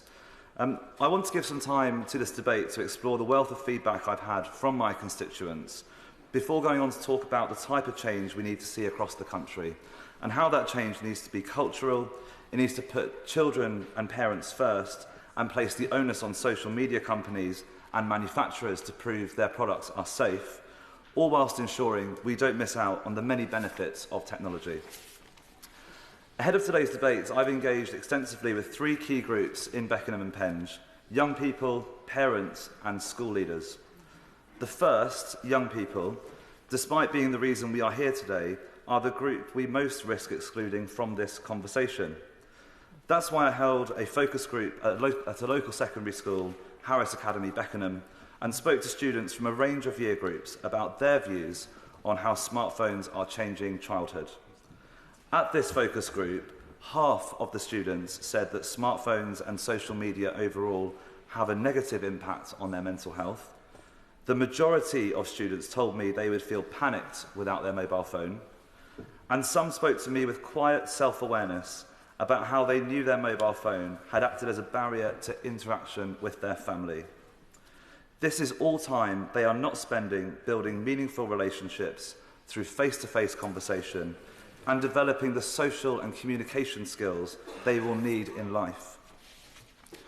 The second group, teachers, offered another perspective. On Monday this week, I was delighted to bring together a group of 12 primary and secondary school head teachers from right across my constituency. We discussed the impact of their students' smartphone use in and out of schools. What stood out the most from this conversation is the sheer amount of time that they, as school leaders, have to spend week after week dealing with issues that have taken place on their students' phones. Cyberbullying, sexting, the sharing of graphic videos or explicit photos, often of the students themselves. All of this and more is crossing our teachers' desks and demanding hours of their time every day, pulling them away from their core and crucial job of educating. And finally, parents. In Beckenham and Penge, concerns around smartphone and social media use easily falls into the top 5 issues that constituents have contacted me about since my election to this House last July. Last Friday, I put out a survey asking parents in my constituency for their views. Within a week, I have received well over 500 responses. 89% of respondents agree that smartphones and social media have a negative impact on their children's mental health. But what makes this figure more shocking is that 70% of those who agreed with this statement are parents of primary-age children. That is, children under the age of 12. And more than 3/4 of parents agreed that the negatives of their child having a smartphone outweigh the positives. Digging into this, I asked parents if they would have any concerns were their child not to have a smartphone. Understandably, the ability for them to call home in an emergency or to track them on their journey to and from school came up a fair amount, but we know that there are other options on the market which address many of these features today. The damage is undeniable and is reflected in statistics across the country. Since smartphones became prominent in 2012, we have seen a 27% increase in speech and language challenges, a 65% rise in mental health admissions to hospital, and a 640% increase in eating disorders. The average teenager today gets 337 notifications in a day. The average takes out a 1 every 6 minutes, and once they receive a notification, it takes 23 minutes for them to refocus on what they are doing. And finally, one I hadn't heard until this week is that 1 in 3 parents admit to crying over their child's smartphone use. These figures chime with what parents have fed back to me across the constituency. One constituent, Gemma, who has worked in the smartphone industry for 15 years, says, "My child is 7, so is not yet exposed to smartphones in a significant way. But when he does play games on his phone, his behaviour is noticeably different. He's hyperactive, gets emotional quickly and easily, and is devastated when we say the time to play is up." Another constituent, Megan, is a therapist by profession. She said, "I regularly hear adult clients sharing how smartphones negatively impact their mental health, from raised anxiety to hours lost doom scrolling to more serious harms. If we as adults sometimes struggle to manage our own smartphone use, how are we expecting our children and teenagers to be able to moderate theirs?" On that point, Absolutely. Thank you. I'm grateful for my honourable friend giving way, and I'm pleased that this government is committed to tackling this mental health epidemic that we have for adults and children in this country, and in particular in relation to the specialist mental health professionals that are going to be installed in every school. And I know parents in my constituency of Amber Valley will welcome this. Does the honourable member agree with me that the provisions in this bill will be a useful tool in preventing mental health issues in the first place and helping parents to safeguard their children's mental health? Liam Conlon. Absolutely, and a key provision of this bill will provide the evidence base on which to take the best action moving forward. Another parent, Georgia, simply said to me that my children are 2 and 4 and smartphones are my greater fear in raising them. And I've had so many other constituents write in, and I would like to thank everyone who has responded to my survey and has shared their thoughts across the constituency. The case for change is undeniable, and I think, to sum up, what we need to see is collective action and cultural change, and as many contributions have been made across the House today to that effort. Put children and parents first, moving the onus from them and onto social media companies and manufacturers to prove their products are safe, as well as recognising the potential benefits of technology. And before I came to this place, for nearly a decade, I worked in tech, including at Discovery Education, and saw the many benefits that technology has in unlocking the potential of our young people. And I believe that balance is possible, that balance must be found, and I'd like to commend again my honourable friend, the member for Workington and Whitehaven, on bringing this bill forward. Alex Easton. Thank you, Madam Deputy Speaker, and I too wish to say thank you to the honourable member for Whitehaven and Workington for bringing this bill forward. I felt this bill was so important that I was up at 4 o'clock this morning to fly from Northern Ireland to get here to support the member's bill. Our most precious responsibility is safeguarding our children, the very foundation of our society. I stand here today to express my firm support for the protection of the Children's Digital Safety and Data Protection Bill, driven by an unwavering commitment to their safety. Protecting our children in the digital age is a critical undertaking for this Parliament. Failure is simply not an option. The Internet presents an opportunity for immense growth and learning, yet it can also be a dangerous place filled with real threats. The digital realm, with its vast platforms, pose numerous risks. At a recent event I hosted in North Down in my constituency, we explored these issues with cyberbullying, exposure to inappropriate content and predatory behaviour. They are all clear and present dangers our children face daily. I would like to take a moment to recognise those who work tirelessly to protect children, including the dedicated individuals in North Down. Notably, I commend the parents and advocates promoting a smartphone-free childhood. This bill champions a tripartite approach involving government, parents and educators working together to safeguard our youth. We face a stark reality with Ofcom reports that 21% of children aged 5 to 7 use the internet in the UK, a figure that rises dramatically to 89% by the age of 12.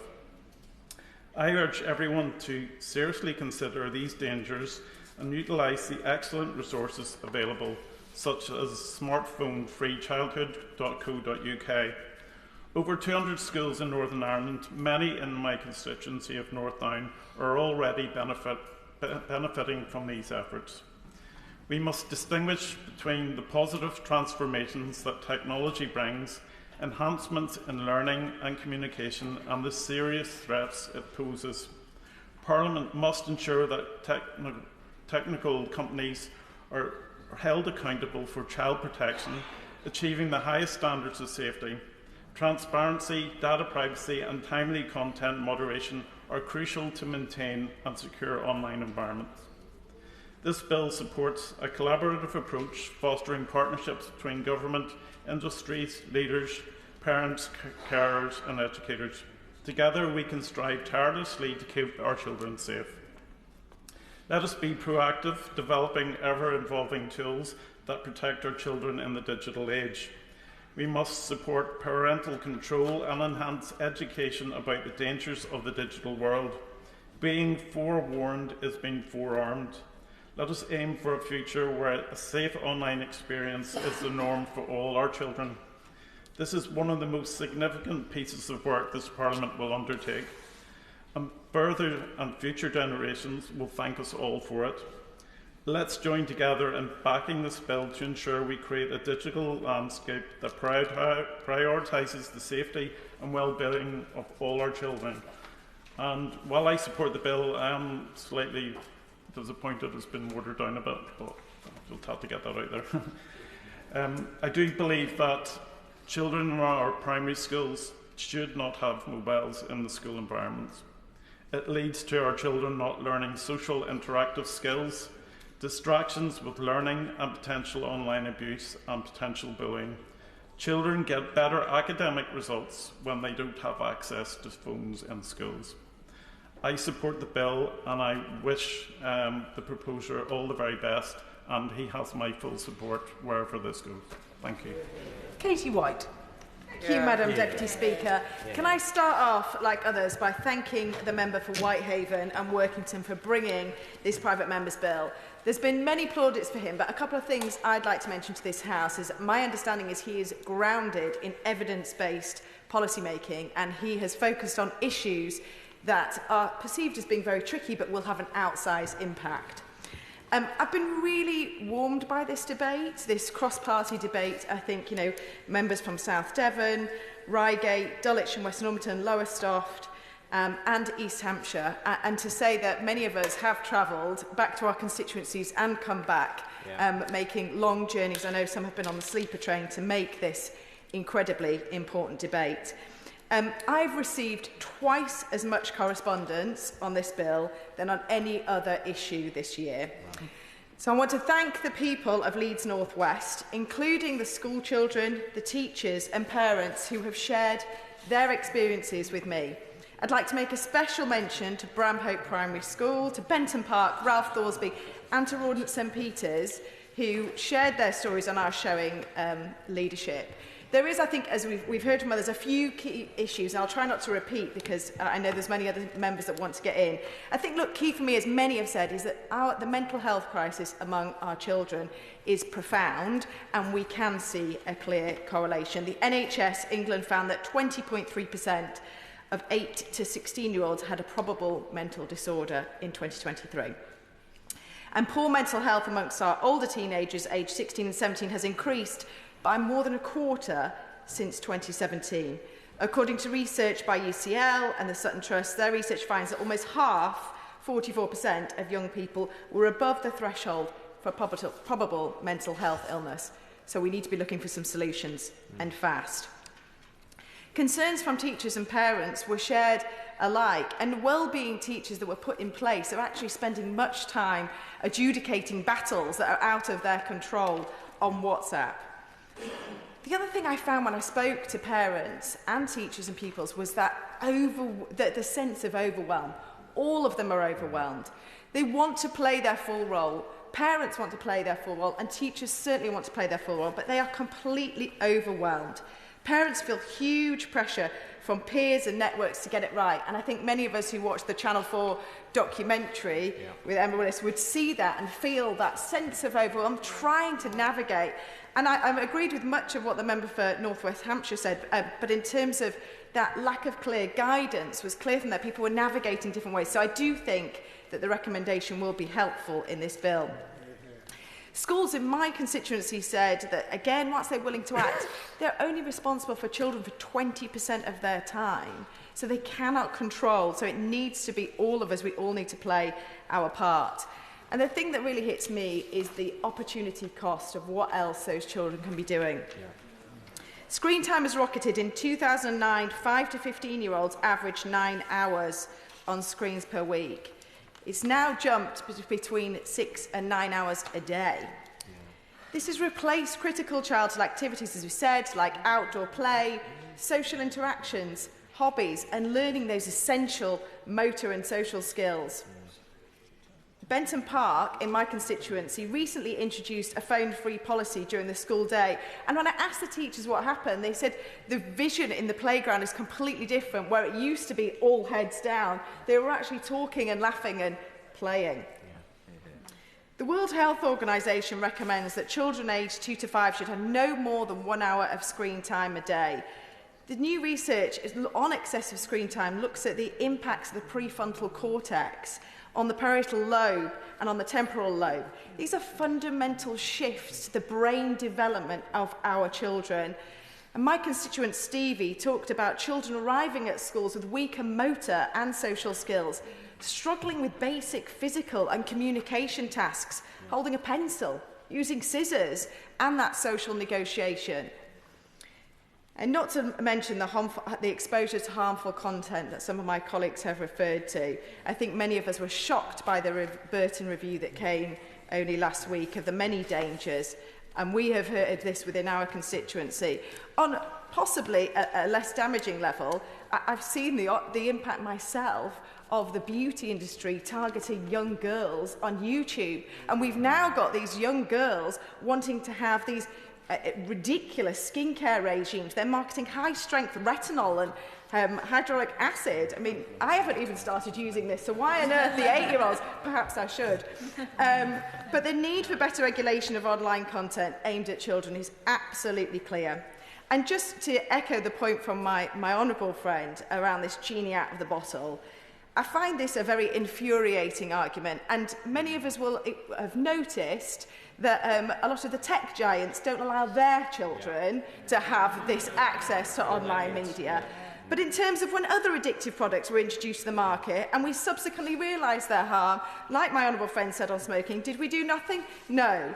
We are here to solve problems, not bury our head in the sand and accept the consequences. We already have some of the answers. As my colleague said, there is good, reliable age verification technology, platforms like Yoti that will make this work, and that's why other countries are introducing restrictions with confidence. In fact, we're going to implement this soon with the Online Safety Act. So finally to the bill. I do strongly welcome the role of the UK Chief Medical Officers. Who doesn't want more Chris Whitty in their lives? And schools and parents were calling out for more top-down guidance, and I applaud this effort. I think we have to make sure that our evidence base is at the heart of what we're doing, and I applaud the government for bringing this forward, but I would urge that this is the first step in our actions, and I would ask that, if possibly, the Minister could consider whether we could have some sort of interim update by the summer. It's a crucial moment. I appreciate the 12-month period, but if there was an update by the summer, I think that would be very helpful. Any opportunity we can do to increase the length of childhood of all of our children would be beneficial to all of our constituents and the country. Thank you. Sir Ashley Fox. Thank you, Madam Deputy Speaker. The smartphone is one of the most remarkable pieces of technology ever invented. They keep us connected to the world and allow us to stay in touch with family, friends and colleagues, no matter where we or they are. They give us access to the internet and the immeasurable amount of information that is available online. They give us access to our emails, to allow us to organise our schedules, to do work on the train, even in this chamber. They're also fantastic entertainment hubs, be it music, movies, games, or e-books. Smartphones and the internet have transformed society, and whilst most of this technological progress is good, I believe it has serious consequences for our children.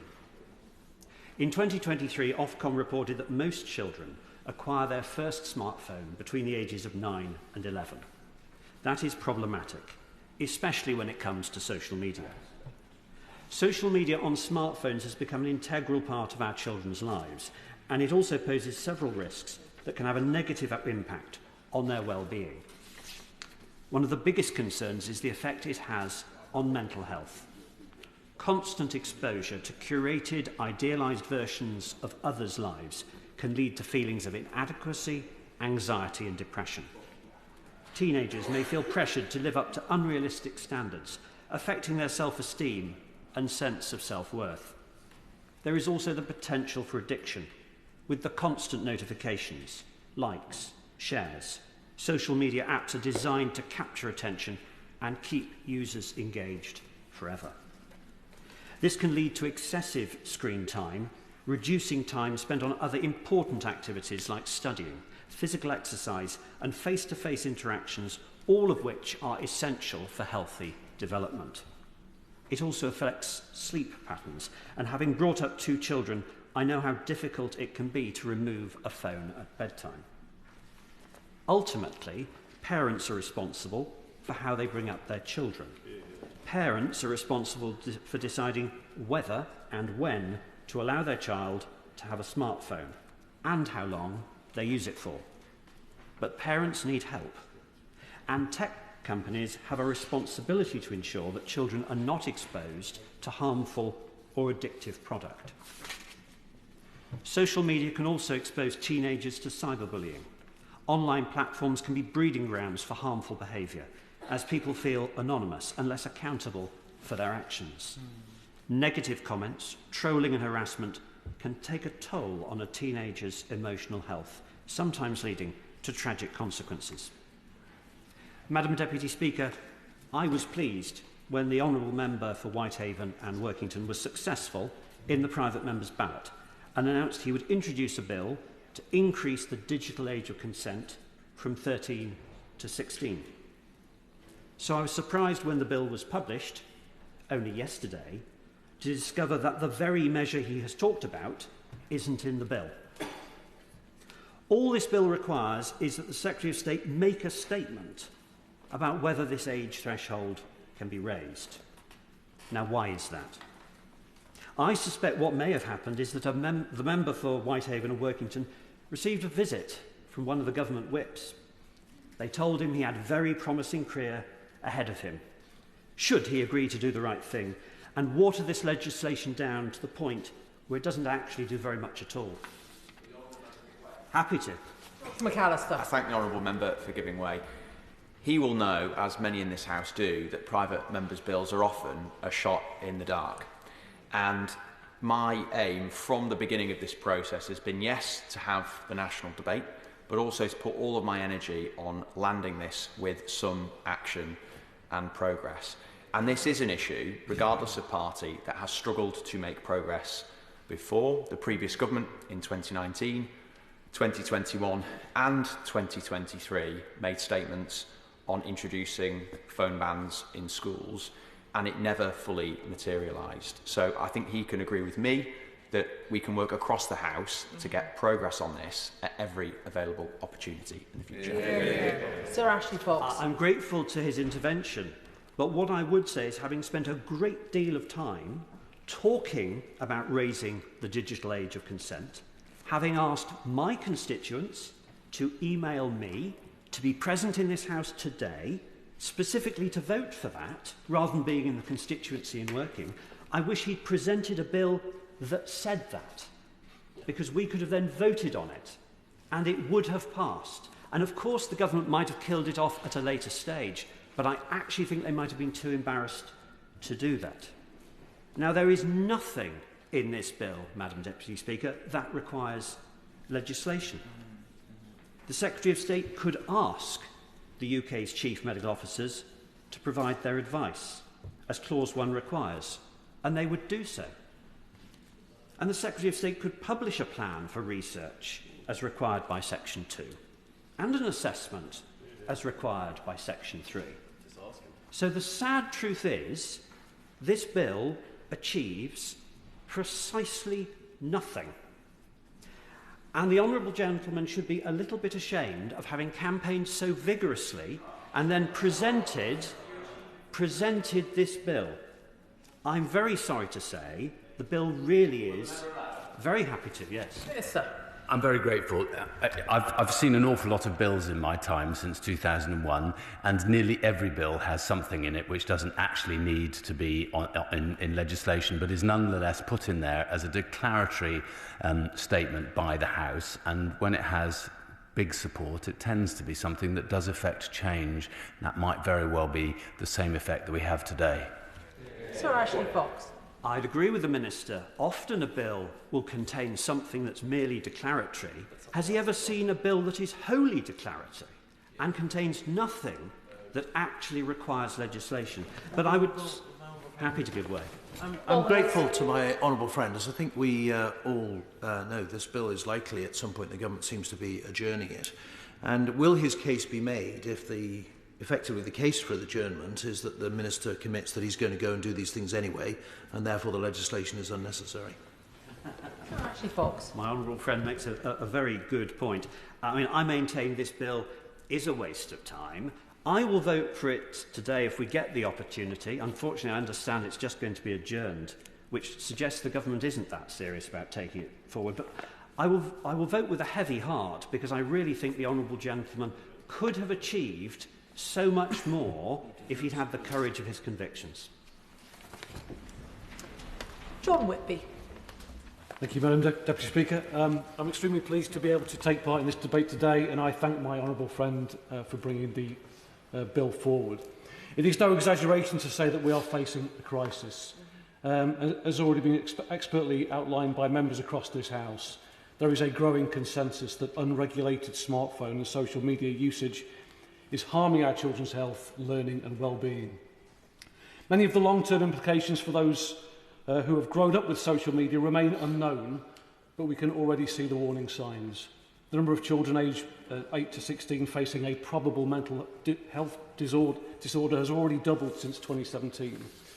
445,000 people were in contact with children and young people's mental health services in November 2023, up from 362,000 2 years earlier. I recently met with parents in my constituency who are rightly concerned by the impact social media and phone usage is having on their mental health and their sleep and learning of their children. The earlier that children have access to social media, the more pronounced the impacts are on their social development and well-being. Cyberbullying, content designed to make young people feel insecure, and unwanted explicit content are just some of the issues that children now face. Children are losing out on socialising and time spent outside to activities which isolate them and keep them inside. 1/3 of mental health problems in adulthood are directly connected to childhood experiences. Between 2010 and 2018, the number of young people attending A&E with a psychiatric condition more than tripled.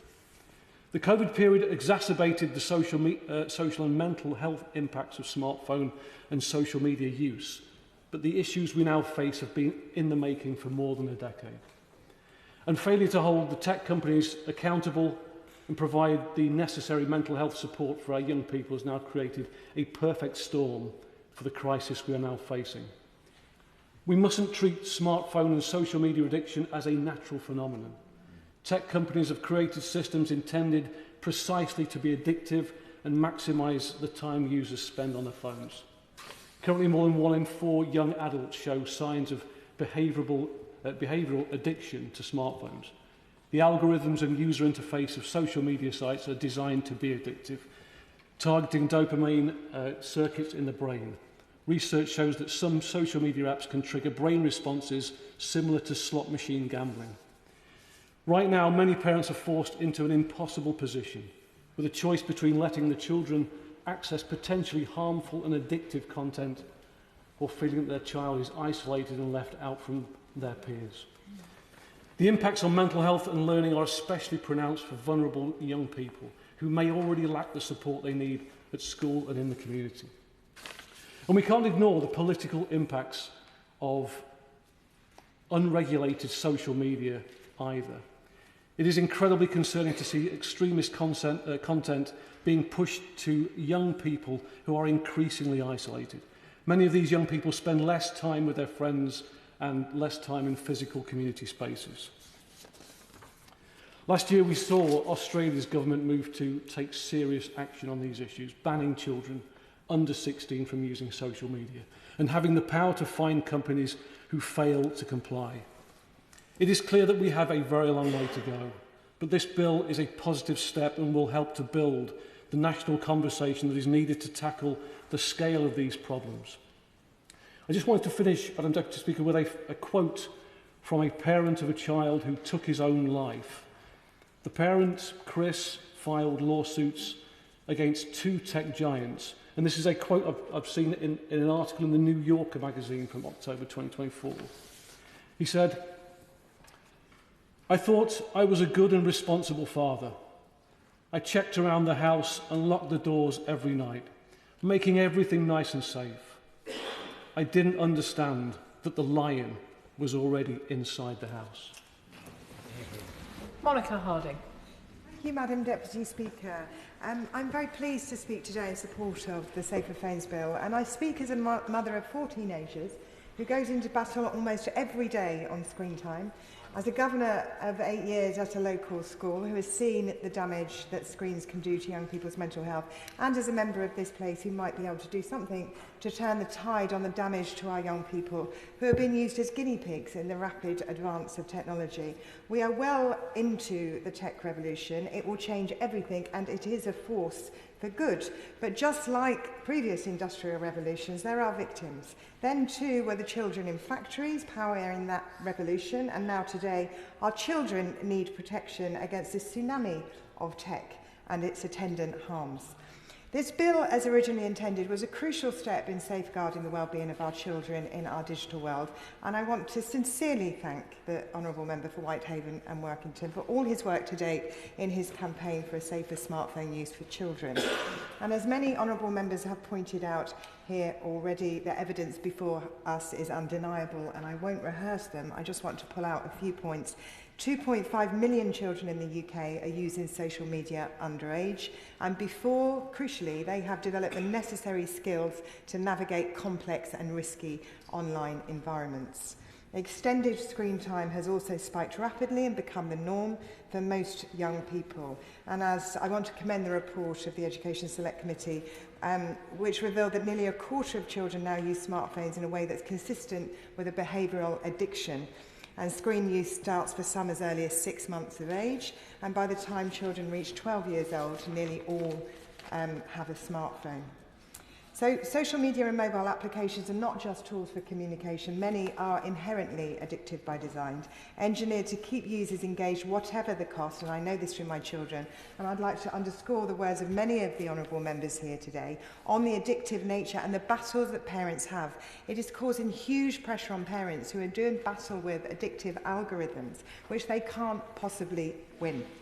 So the initial provisions in this bill are ones I wholeheartedly support, and so did hundreds of my constituents in Esher and Walton who wrote to me in support of the campaign behind the bill, and while I continue to support it, I must express disappointment that it's been significantly watered down.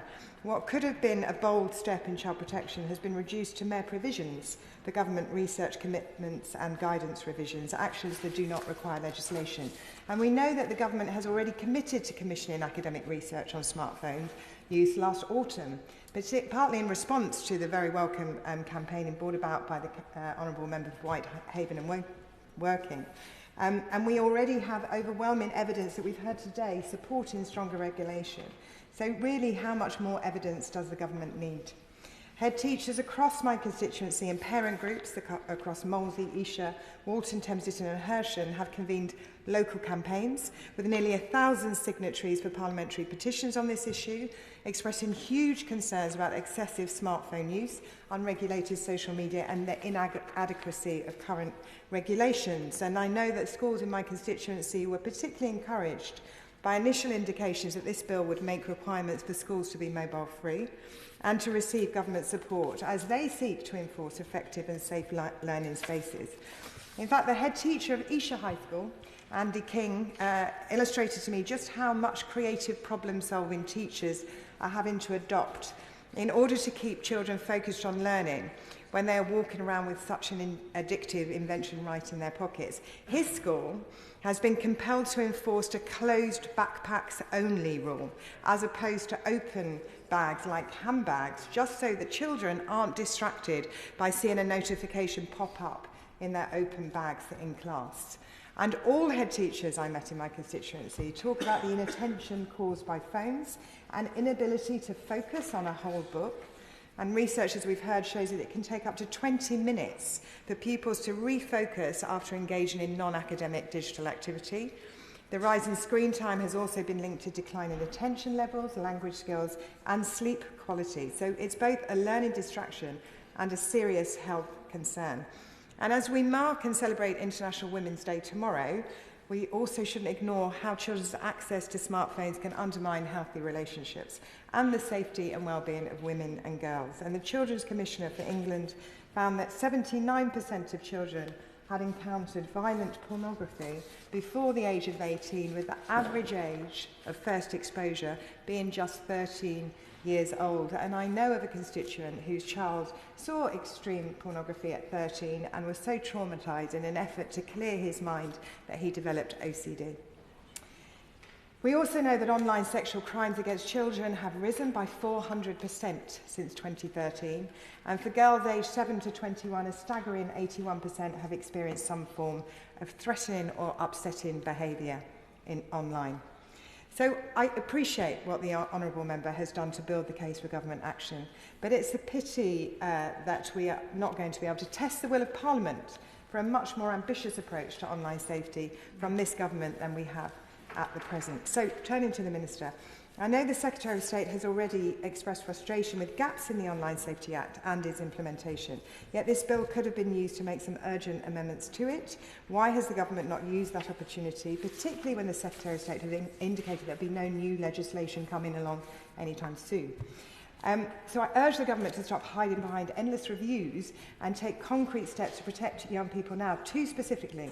The first is to ensure that there is a requirement on services to ensure minimum age limits on their platforms. Unfathomably, Ofcom's draft children's codes do not impose an obligation on regulated services to enforce their own terms of service on the minimum age of users on their platforms. This is something that children's charities argued for in consultation with these codes and have campaigned on ever since. Ofcom is not listening, and the government is doing nothing to address this. This bill could and should have been used as a means to plug that gap, regardless of what additional evidence the government feels it needs before it makes any further policy or legislative commitments. So will the government commit to do so? And the second is the issue that has emerged in the last couple of months with Meta's announcement that it is removing protections for vulnerable users from its content moderation policies. There is no mechanism in the Online Safety Act to prevent regulated services rolling back protections in their terms of service, and there is no minimum standards set for these either. This means that even for children under the Online Safety Act, there is no prohibition on platforms reducing standards either. Platforms can keep rolling back on their user safety protections until they hit the level that is harmful for children. This can't be right, but it can be fixed with an amendment to the Online Safety Act. Will the government agree to use this bill to do so? This bill could have been a vehicle for real policy action. But although the provisions of the bill are not as powerful as I initially hoped, some progress is better than none, so I will be supporting it. But I urge my colleagues across this House not only to just support this bill, but to push for the stronger, bolder reforms that our children desperately need. And to say that it is inevitable is not enough. Every day we wait is another day with a child spending 18 hours online, potentially at grave risk. And I urge the government and us all to act. Dan Tomlinson. Thank you, Madam Deputy Speaker. May I start by thanking the member for Whitehaven and Workington for bringing this bill forward, and I'm proud to be a co-sponsor of the bill and to have worked with you on it and to have worked with the member on it. I also want to thank the member in giving us all a chance to speak in what is potentially the most engaged chamber we have ever seen, as we all grapple with the hypocrisy mentioned by the member for Reigate as to whether or not, even in this debate, can we be on our smartphones. So I'm sure we've all been listening very attentively. So what were you all doing when you were collectively in school back in the midst of time? If I think back to the early 2000s, when I was in school, I'd go out afterwards, calling ahead on the home phone just to see whether my friends were in. We didn't have smartphones when I was in school. It wasn't that recent. During the summer holidays, the rule was that you had to be the rule was that you had to be at home before the street lights came on. And I remember playing out in front of the local shops day after day in the long summers. But now, if you think of children today and the childhood that they will have, imagine playing their favourite game, but with a device in their pocket, buzzing every minute, telling them that someone has responded to their latest Instagram post, or if all of their friends are checking their phones too. The game starts to feel a little bit different. And instead of enjoying independent play outside, today's children and young people are spending hour upon hour of their free time glued to their screens, Madam Deputy Speaker. The average British 12-year-old is now estimated to spend something between 20 and 30 hours a week online, while the nation's green spaces sit increasingly empty. So that's why I believe this issue is one where the well-being of a generation is at stake. As other members have mentioned, the trends that have emerged since young children started to get their own smartphones just a decade ago are very concerning. I'm worried about the heartbreaking rise in suicide and self-harm, rising depression and anxiety, online bullying, the things that children get exposed to through the devices in their pockets, and about the 46% of teenagers who say that they are using their phone almost constantly. I'm worried about the risk from traffic or muggers to kids who walk to and from school staring at their phones, and the evidence that shows it has a negative impact during the school day. And it's not just tired old dads like me who are concerned. 4 in every 5 16 to 24-year-olds say that social media has become addictive in the last 5 years. And most heartbreaking of all, if you ask Gen Z whether life would be better or worse with social media, only 18% of girls in this group say that it would be worse if social media was switched off entirely. The vast majority think that their lives would be better without it. I was radicalised over the summer after being first elected on the 4th of July, Madam Deputy Speaker, by reading Jonathan Haidt's book, The Anxious Generation, and I decided then to reach out to Smartphone-Free Childhood and my local campaign team, led by a fantastic resident called Nova Eden, to work to try and get every single school in my constituency and in my borough to go smartphone free. I met with primary school heads about this last year. Every single one of them said that they were 10 out of 10 concerned about this issue. So we've worked really hard, and I'm really proud that the borough that I have the honour of being one of the Members of Parliament for will be going smartphone free from September this year. Every single primary school, 103 primaries, have signed up, and the secondary schools are following suit too. I want to commend the work of teachers and parents, fantastic people who want to do the best by their children in our borough, and I do hope that the measures in this bill can be taken forward to help children have the best start in life that they can, and so that we can make sure that we protect the well-being of future generations. Yeah. Thank you, Madam Deputy Speaker. I often say that I would not like to be a teenager today growing up with the environment dominated by social media. I mean, it was bad enough by the time I got to secondary school that everyone did have a phone, and then by the time I left secondary school, everyone had a smartphone. There is no doubt that the threats to children in our country have been utterly transformed in just the last decade, and therefore we need to transform how we address those issues in this place. So I certainly support the thrust of the bill presented before us today. The government must treat children's use of digital devices and social media as a health issue. Children are spending more and more of their lives on social media at younger and younger ages. Those aged 12 to 15 spend on average 35 hours a week on their smartphone. Yes, 35 hours a week. And we know that poor mental health has spiked amongst young people in the last 15 years. But I do have some concerns about the proposal before us today. Whilst I fully respect the member for Whitehaven and Workington's intentions for the bill and passion for the issue, I am frustrated that it does not seek to make any changes to the current situation. It places a duty on the Secretary of State to publish a plan for research into the impact of the use of social media within 12 months. And just on that specific point, just in general, I think this is where the public get really frustrated with Parliament and politicians about the fact that we're going to say we're going to do some research or we're going to have a meeting. I think the public want to see action in lots of the areas that we speak about in this place. And there has been a massive consensus for the work that the Honourable Member has done by bringing forward this bill today from all sides of the Chamber. And I think there is a consensus from those who have spoken today about the need to go further and faster on this issue, and I will certainly be supporting the member in doing that. But the bill does just contain a feeble instruction. For parents and kids struggling now, would they be comforted by the publication of merely a plan for research into the topic as far away as the middle of 2026? Indeed, the government, as we have already heard, has established a research project and it's due to report its findings in May. So do we really need to add to the statute book to ask the government to do this? I also fear, Madam Deputy Speaker, that this bill will simply outsource decision-making to others rather than allowing the elected Parliament, parents and children themselves to contribute to a policy solution on this issue. Rather than publishing a plan for research in the next 12 months, would it not be better if the government came forward with a proposal, for example, increasing the digital age of consent to this Parliament so we could debate it?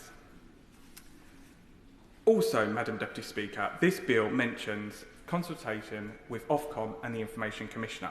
It should be members of Parliament representing families in our constituencies that ultimately make a decision on the right course of action.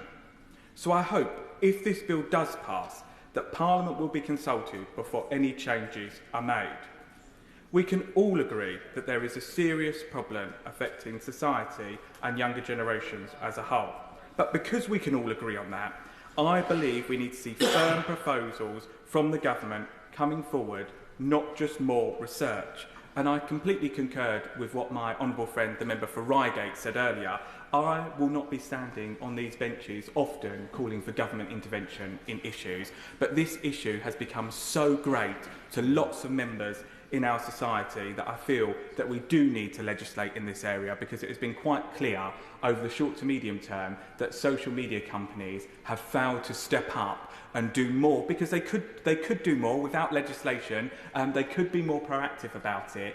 They have failed to do that. So I do think the time is now right. And hopefully what we can take away from today is the fact that we have had a debate, the fact that we have aired some of those grievances around the harms that social media does to younger generations in this country. And hopefully, by the time this proposal comes back within 12 months, social media companies, I hope, and I do live in hope, that they've solved some of the issues and worked harder and faster in the fear that legislation is coming. And I hope legislation will come. And I think we all have skin in the game. My sister has recently given birth. I'm now an uncle, so I do have skin in the game. So we have got to act, because I fear if we don't act, we will let down not only generations that are coming through the education system now, we will let down future generations, like my niece, that haven't even started in the education system. So I fully support lots of comments in the House today.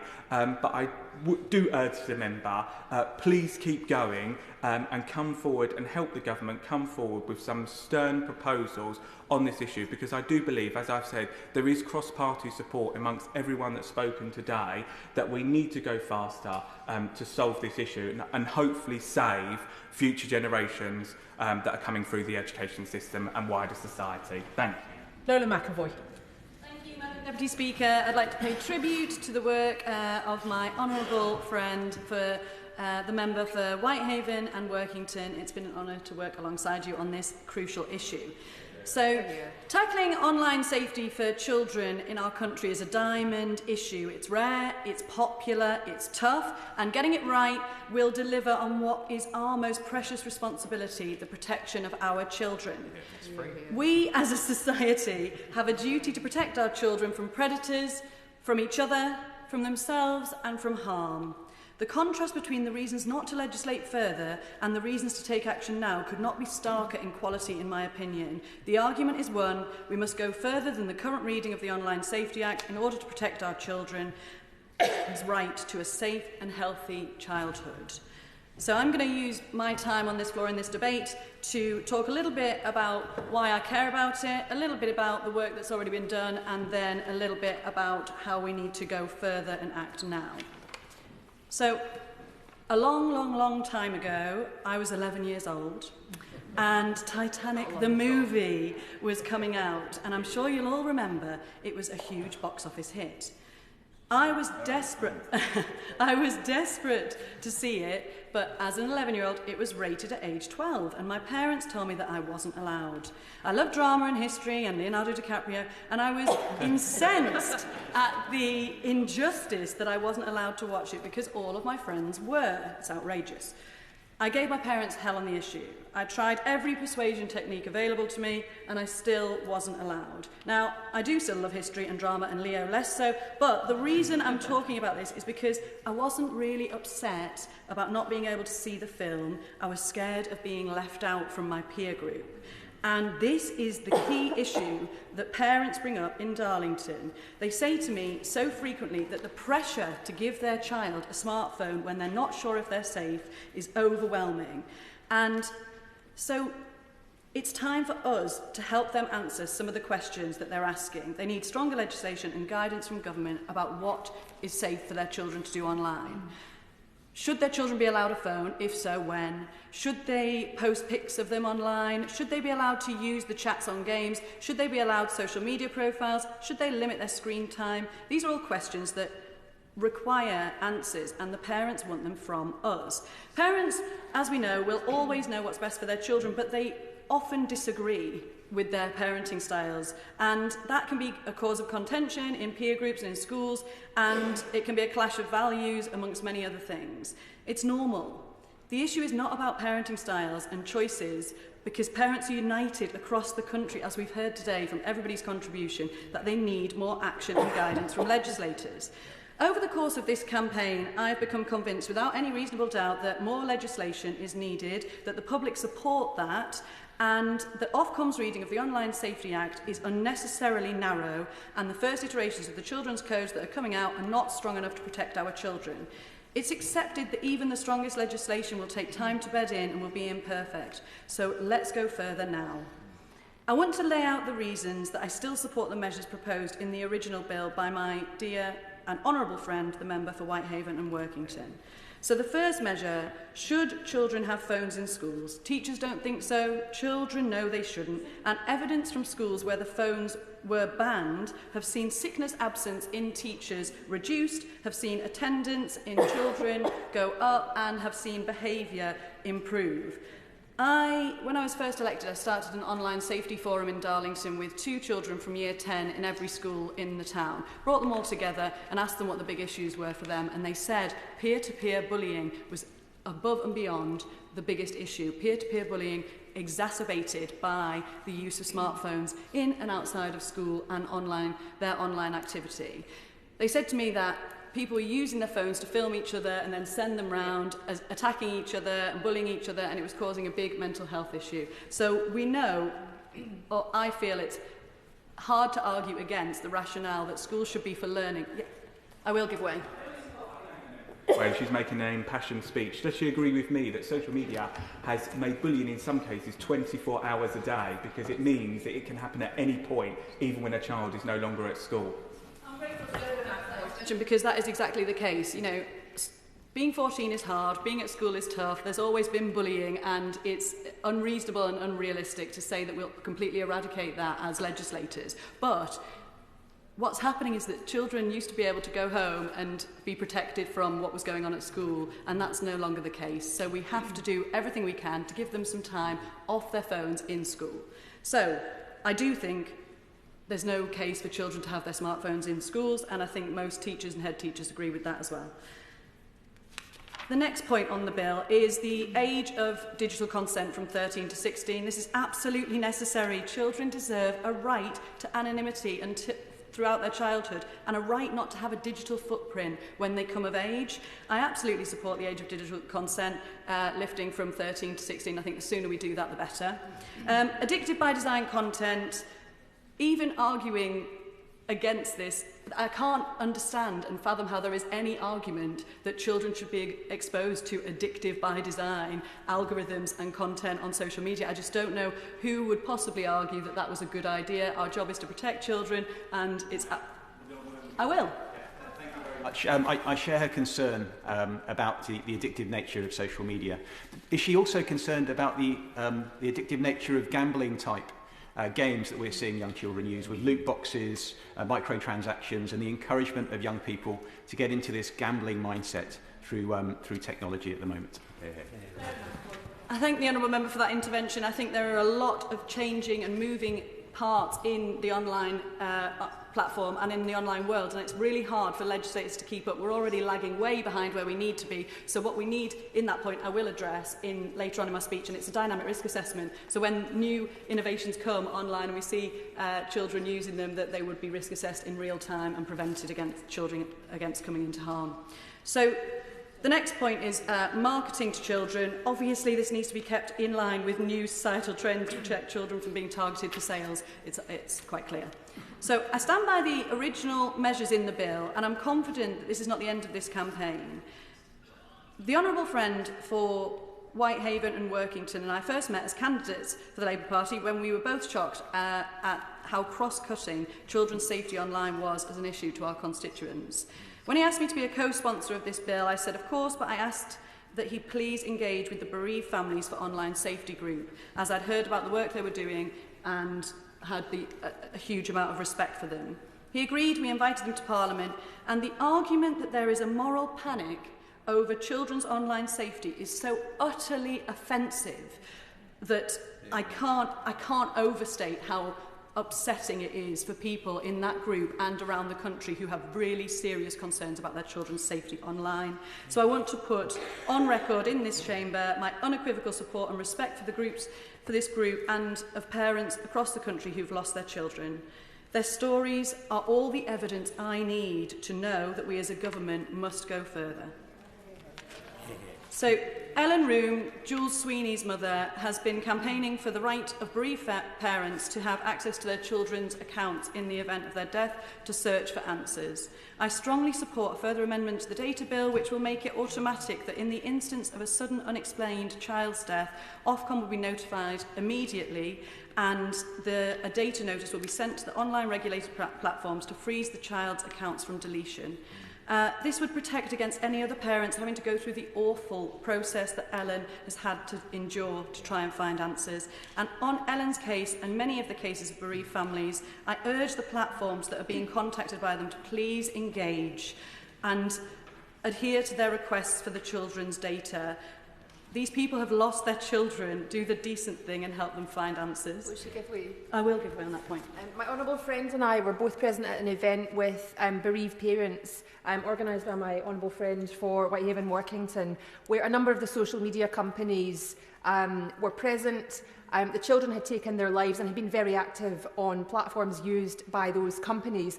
I wonder if she shared my dismay at the reaction from the social media companies who were in that room and the fact they made it very clear that they did not understand the responsibility they held for the harm that they were causing. I thank my honourable friend for that intervention. It's been a very interesting process being part of this campaign, and I think there is a lot more to do on that issue. So there are other areas that we must urgently take action on, from going forward with the second iteration of the children's codes to make sure that functionalities are included, to upgrading the requirement for risk assessments to make them more dynamic, and to supporting these bereaved families. But to conclude, I'm incredibly grateful to all of those who've supported this bill. My honourable friend for his incredible work, Ben Kingsley for his excellent expertise, and to my wonderful constituents in Darlington who've put me here to represent them, improve their lives and help them protect their children.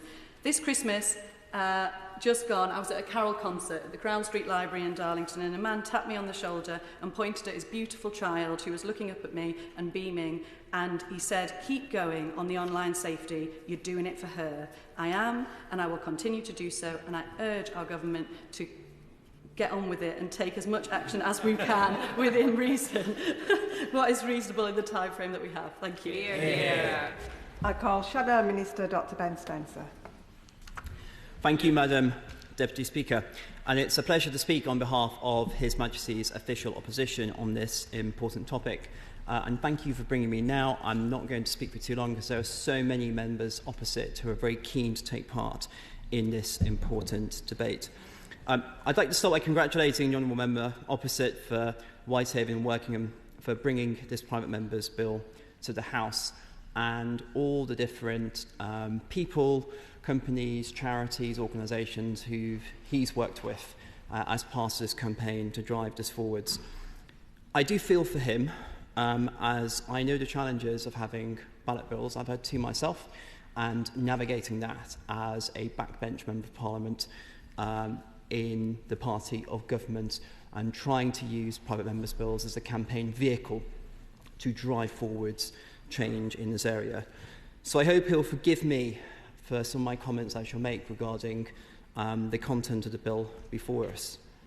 We can only deal with the bill as we have in front of us today, and the text of the bill was only published in the past few days, so my comments today necessarily reflect the detail of the Honourable Member's proposals, which have only just been made clear.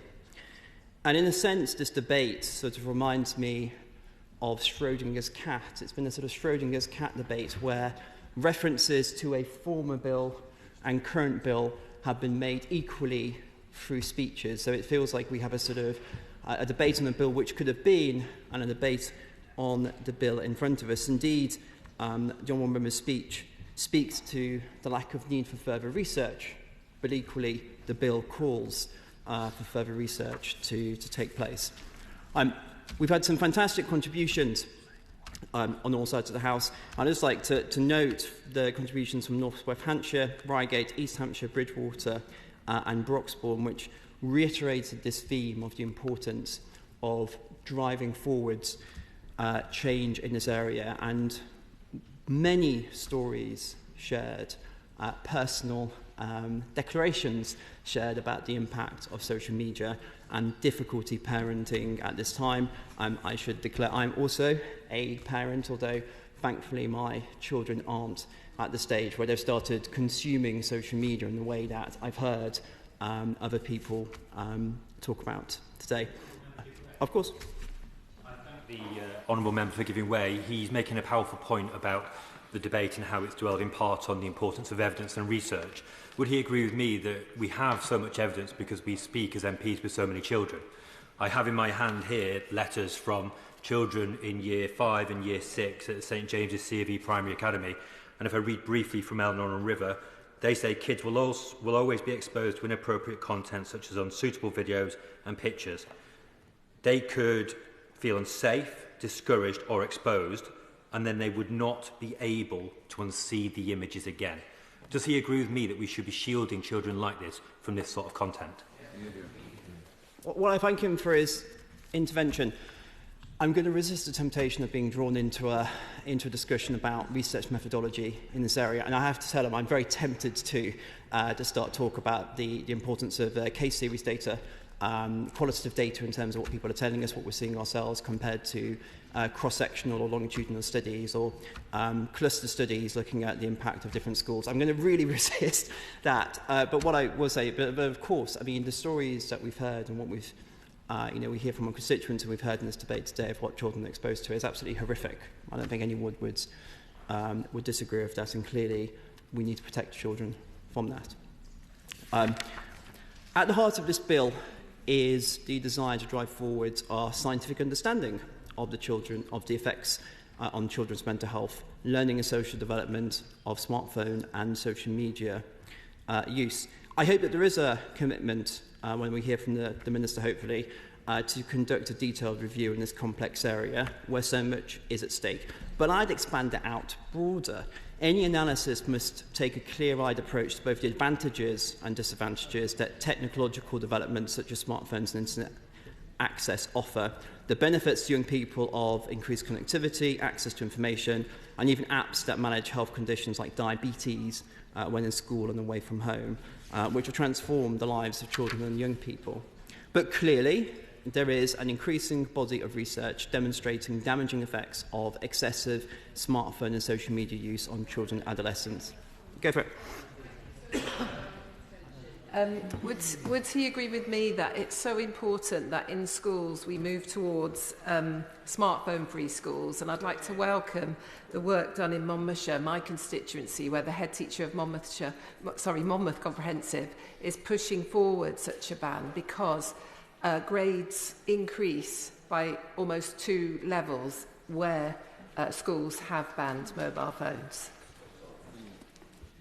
Well, I'm going to come to that a little bit later in my speech. Perhaps members opposite will have the chance to express a view on this when the Children Wellbeing Bill comes back to Parliament for report stage in a couple of weeks' time.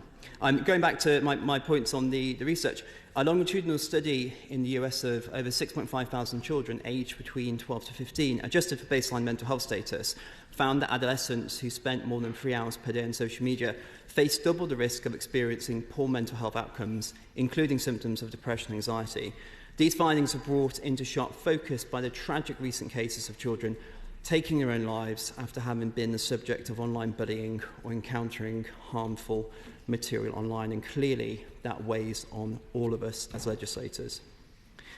During the previous government and now in opposition, this side of the House has pursued measures to make the online world a safer place for children and young people. I'm proud that the previous government brought into legislation the Online Safety Act, amongst other measures to make the online world safer. This Act requires platforms to take measures to prevent children from accessing harmful and age-inappropriate content, particularly content relating to pornography, suicide and self-harm, serious violence and bullying. And further, the Act requires platforms to remove illegal content quickly and to prevent it appearing in the first place, and to use and enforce age-checking measures on platforms where content harmful to children is published through the adoption of highly effective age assurance technologies. In January, Ofcom published industry guidance on how it expects age assurance to be put into effect, including deadlines for platforms to conduct risk assessments and to put certain safety measures in place. We can expect to see further developments in this area as the protections envisaged by the OSA are rolled out. However, parents, including so many in my own constituency of Runnymede and Weybridge, are also rightly concerned about the addictive nature of smartphones themselves and the impact this can have on attention span and social development. According to polling from Parentkind in 2024, 83% of parents felt that smartphones are harmful to children and young people. Research carried out by the Policy Exchange across over 200 schools at the end of 23 found that schools with strict mobile phone bans achieved, on average, better Progress 8 scores and better GCSE grades. This was despite the fact that schools with highly effective bans in the study had a high proportion of pupils eligible for free school meals than schools with less restrictive policies.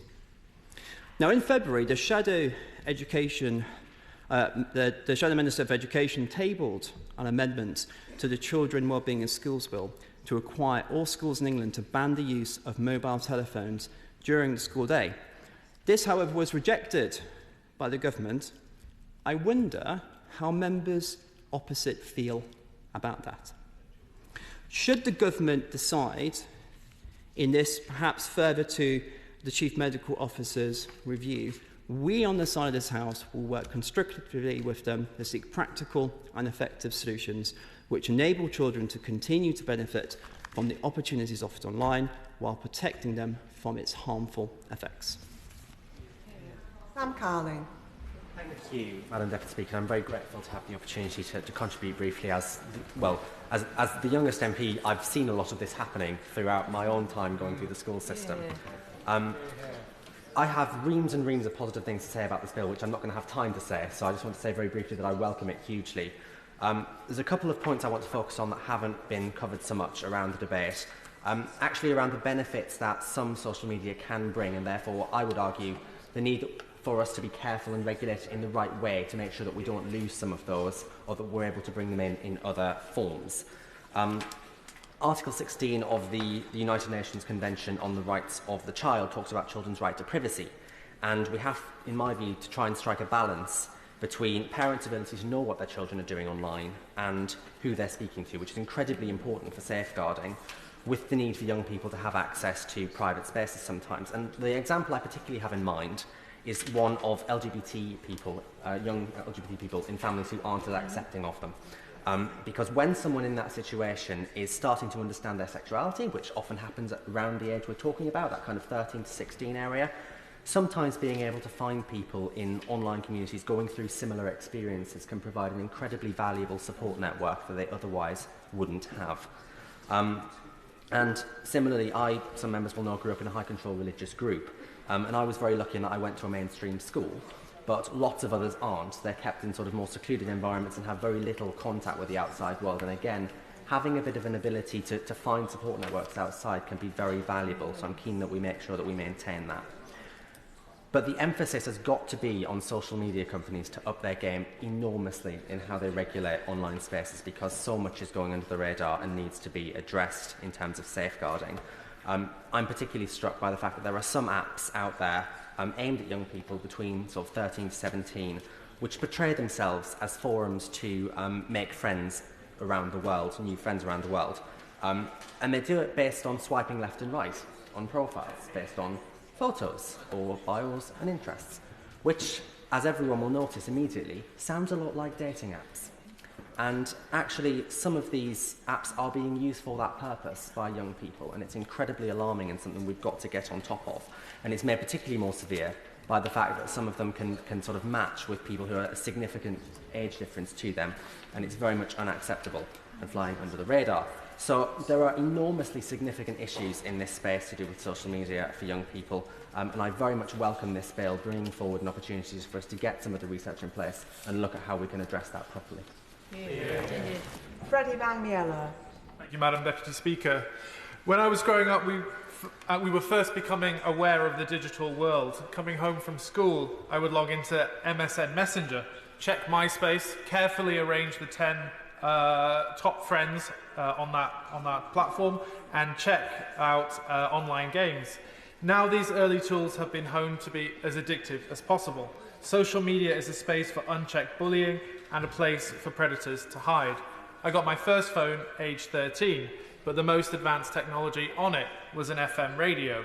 Today, phones are not phones at all. They are super computers in our pockets. No parent wants their child to be left out. Once that first child in a class gets a phone, the floodgates open. We need to give schools and parents the tools to overcome this collective action problem. I will give way.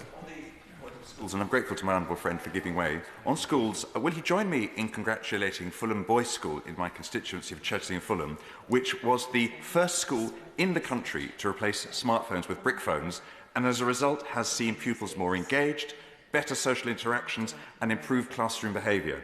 And does he agree that they set an example for our country to follow? Happily join him in congratulating that school.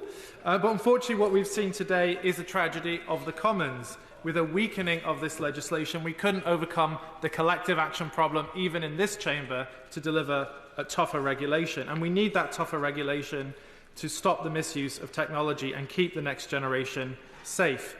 Not reviews and a promise to plan research. I am happy to see other members of this House contribute to this conversation today, but I note that Reform, including the member for Clacton, have decided not to grace us with their presence. If they cared so much for the protection of our children, they would be here. In conversations I've had with friends of school-aged children, I learned of apps like Roblox that allow any person to open a conversation with another user of the game. I also heard from campaigners of how even Spotify can be used to share explicit images and conduct online grooming. I talked to parents in Henley and Tame, distraught that their children who were groomed by predators over social media. However, when reported to the police of the crime, they were told that there is nothing that could be done because a virtual private network was used. Technology is consistently evolving and we must keep informed of its developments. Parents must be informed of the risks facing children using social media. And there is a way forward. We are all aware that social media companies are making huge profits on this activity, including introducing a social media levy to increase tax on these companies is an obvious choice. Tax collected from here could then be used to support children to fund mental health services. Social media is causing a detrimental impact on child well-being, the least of which we can do is use its profits to mitigate some of the damage. Secondly, the digital age of consent must be increased to 16. 13 is too young for a child to consent to the collection and processing and storing of their data. This wouldn't ban children from under 16 from using social media, but force social media companies to make applications safer and child-friendly for those under 16. I have a daughter, she is just 14 months old, but already she is being targeted by shows that seek to manipulate babies' brains and avoid losing their attention during those shows. It shows just how pernicious this online space has become. And I fear what the online space will look like in 10 years' time. And as a father, we must act... yes, I'll give way. Thank you so much. I appreciate you giving way. May I just urge us all, as we sit here, because I feel like this point hasn't come across, and I'd ask if you agree with me, that we all meet in our constituencies the most incredible young people every day, and we must congratulate young people for the amazing things they do. Interventions need to be very, very short at this point, and also please do not refer to each other as you. Freddie Van Morella. I join her in congratulating young people and their work. As a father, we must act now to reduce the harm to current generations of children and say we must never again expose future generations to those harms. I call Joe Powell. Deputy Speaker, and in the brief time available, I just want to again reinforce what my tribute to the honourable friend for Whitehaven and Workington for his excellent work in leading this bill, which I've been proud to co-sponsor. In the hearings over the past few months, it has been eye-opening to see face-to-face the parents and campaigners with those tech executives, regulators and others who have either been unwilling or unable to act to tackle this problem head-on.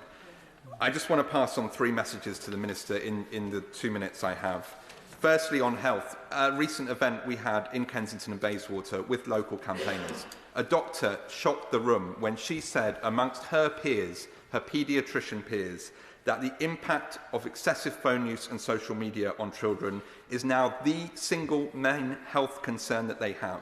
Not pollution, not smoking, not diet. It is this issue we've debated today that most worries paediatricians today. And while there will always be calls for more evidence, more causality and so on and so forth, it is time, as others have said, that we flip that narrative.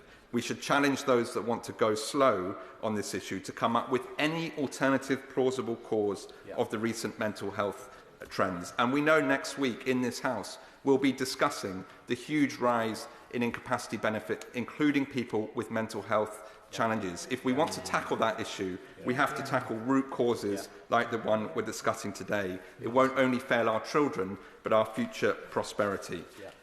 In the last 30 seconds, one story of hope. Andrew O'Neill, headmaster at All Saints Catholic College in North Kensington, head teacher of the year recently, when he saw what happened post-COVID with that toxic combination of isolation and smartphone addiction, he extended the school day. He made it 12 hours, a voluntary 12-hour school day with breakfast at 7 a.m., evening study classes, cooking, extracurricular activities supervised in the evening, and he has managed to break that cycle. That is a pioneering head, but I want that for every child in the country, not just those students. And the final word is to my constituent at Zainab, who's been here watching all day. She said to me, "You're going back to check a message, but suddenly you've fallen into the black hole of posts, YouTube videos and endless scrolling. Next thing you know, 2 hours have passed, you've done nothing productive." And she asks, is this truly the future we want for our children? Will we look back and regret it? Her message is, young people want control over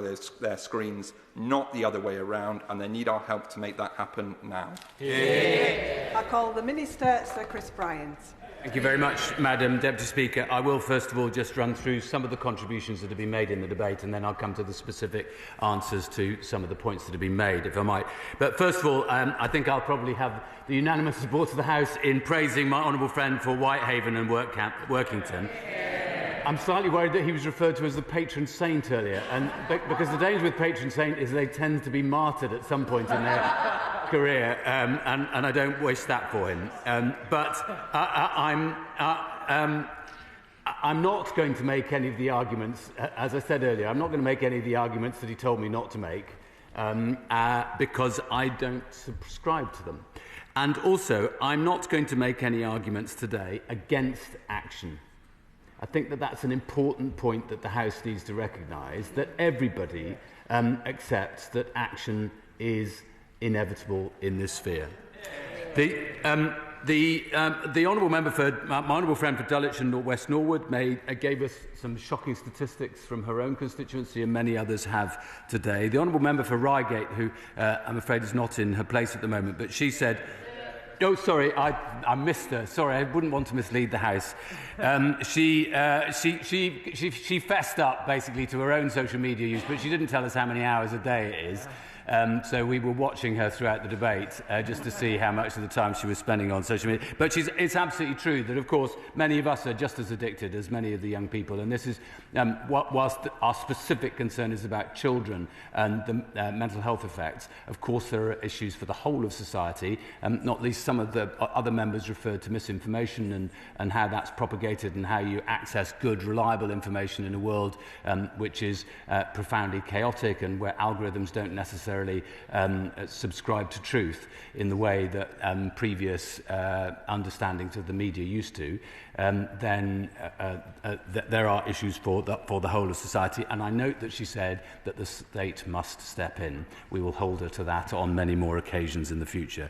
My honourable friend for Lowestoft made some very important points about sometimes it's the most vulnerable children that we're talking about because that the effect can be on the most vulnerable children. She also pointed, as several others did, to the desensitising effect of boys in particular seeing particular versions of sex online, which I mean, it feels like it normalises a set of expectations of about what a relationship with another person might be and what sex might involve that is wholly alien, I think, to most people's understanding of what that should be.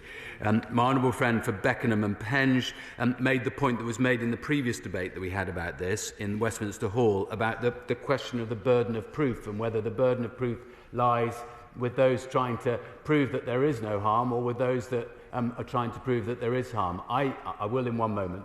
I think it's important that we look at the evidence in the round and we come to coherent, sensible, one government decision on how we can progress in this field. Of course, I give way to my honourable friend. Thank you. I thank the Minister for giving way. Does he agree with a wiser person than me that said that our psychology is Neolithic, our institutions are from the Middle Ages, and our technology is of today, and that we have got to get better at being able to engage with it?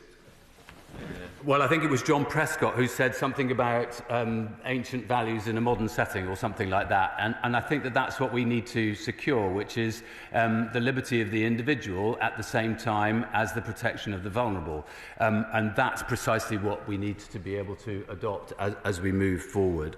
My honourable friend from Leeds North West made the point that she's had twice as much correspondence on this subject as on any other this year. and made what I think is a really important point, which doesn't only apply to this, but to many other areas where we work with young people, which is it's very important, if we possibly can, to be able to extend the years of childhood that a child gets to enjoy. Many years ago, I wrote a report about teenage pregnancy in my own constituency, and that's another aspect of trying to make sure that where children delay their first sexual experience, it's almost certainly better for them and leads to better personal, social and other outcomes. The member for Derbyshire Dales made the point about children attending A&E with psychiatric conditions.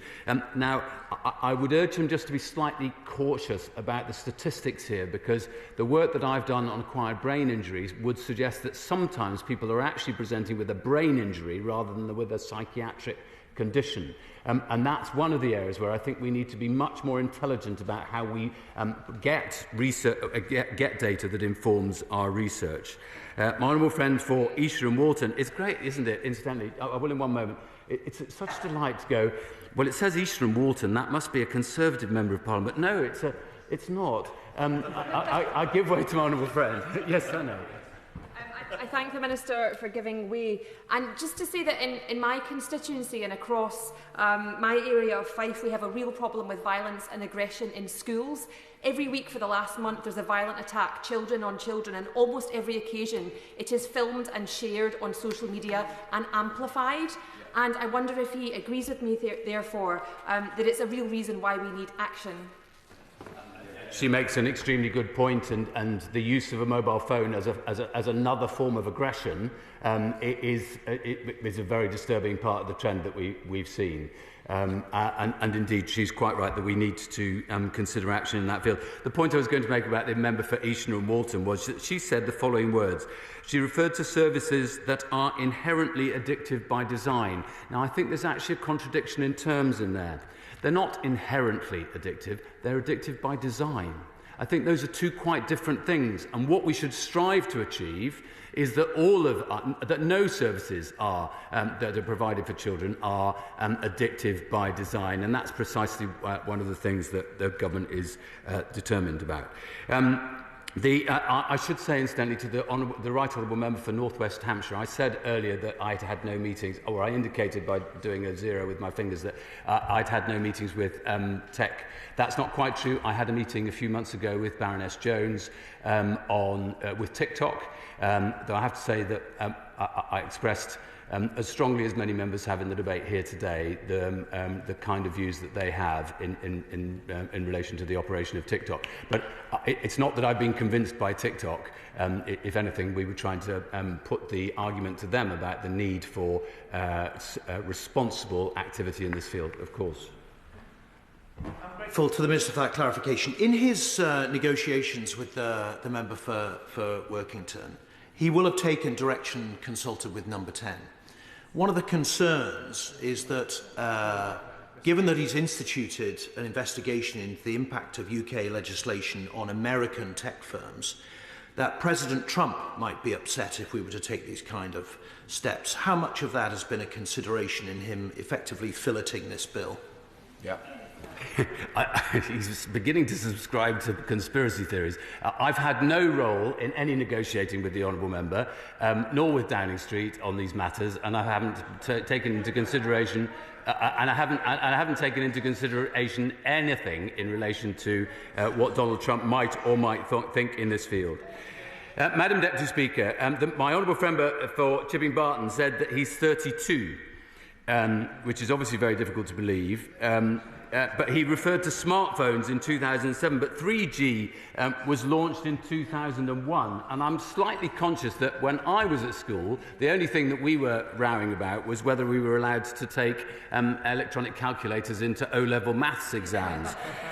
So I sometimes feel a little kind of out of my depths with all these young expressions of interest. I bet you it's not a point of order. It is a point of order. So, point of order, Kit Malthouse. Chair, I wonder if you could give us guidance as to whether we've actually got the correct minister responding to this bill. If there were negotiations, which there obviously were with the honourable gentleman about the bill, one would expect the minister who'd conducted those negotiations and therefore was able to speak to the decisions that have been made to appear at the dispatch box. Have we got the right person? I thank the honourable gentleman for his point of order. However, that is not a matter for the Chair. It's entirely up to the government which minister they put up to speak. Minister. I'm afraid you'll have to put up with me, Madam Deputy Speaker. The member, my honourable friend for Darlington, referred to the issue of the fear of missing out, and this is such a potent aspect of many young people's lives. I mean, it had its previous version before digital arrived, but it's so much more acute now, and it cuts in so many different ways at the same time. She also referred to Ellen Room and the issues in the data bill, which we'll be discussing in Bill Committee next Tuesday and next Thursday, and then back at report stage in the House in a few weeks' time, so I look forward to her contributions then. My honourable friend for North West Cambridgeshire, with whom I cannot compete for youth, but he made a very important point about, which I'm conscious of myself, which is that one of the positive effects that social media can introduce, which was not available to me when I was trying to work out whether I was a gay man at the age of 15 or 16, is that there is a diaspora. There are other worlds where there are people who are a bit more like me. And that is a releasing thing for many young people. So being able to kind of harness what is good in social media and lose what is bad is the key task for us. Madam Deputy Speaker, nothing could matter more than the mental, physical and spiritual health of our young people. There are many aspects to that health: addiction in its many forms, including alcohol, drugs, gambling and, I would argue, as many others have today, smartphone use. Harmful messages about body image, violent and risky sex, radicalisation, bullying, self-confidence and taking one's own life, all of these are part of that. Physical health is, of course, part of mental and spiritual health. Getting out and about, as many have referred to, eye-to-eye contact, brain development, all of these things matter. And let's be absolutely clear, excessive smartphone usage is engaged in all of these aspects of mental and spiritual and, I would argue, physical ill health. Algorithms can be set to increase addictive scrolling. Apps with weak age verification processes expose children to completely inappropriate material. The business model for some tech companies is not always conducive to children's health. We also have to consider the benefits of limited rather than excessive use of smartphones. A lot of modern life is, of course, accessed online, including homework. Social media can gather diaspora, but that too can be a minefield. If honourable members haven't seen the film Under the Volcano, which is a Polish film about a young Ukrainian family just at the point of the second invasion of Ukraine by Putin 3 years ago, stuck in Tenerife, they should watch it, because the children there are absolutely terrified of what social media are going to tell them about what's happening back at their own home.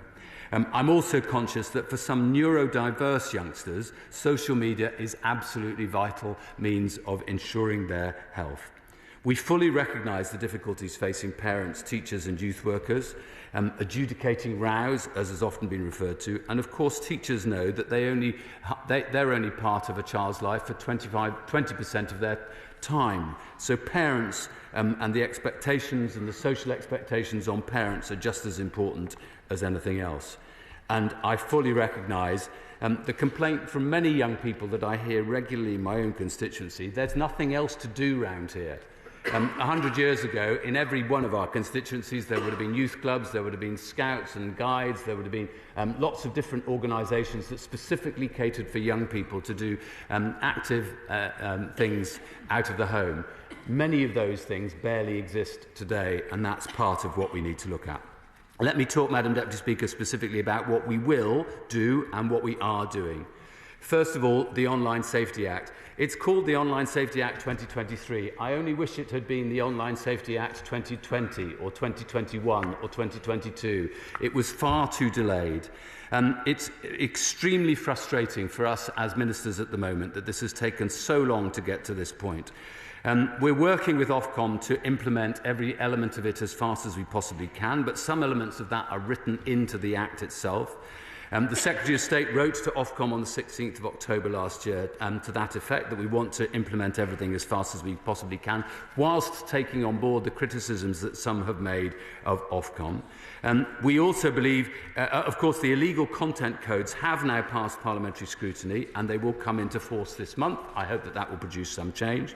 The draft children's safety codes, which have been referred to, are nearly finalised, and the child safety regime will be in effect by summer. That is good news. And of course, the Online Safety Act itself, in section 178, says that it must be reviewed.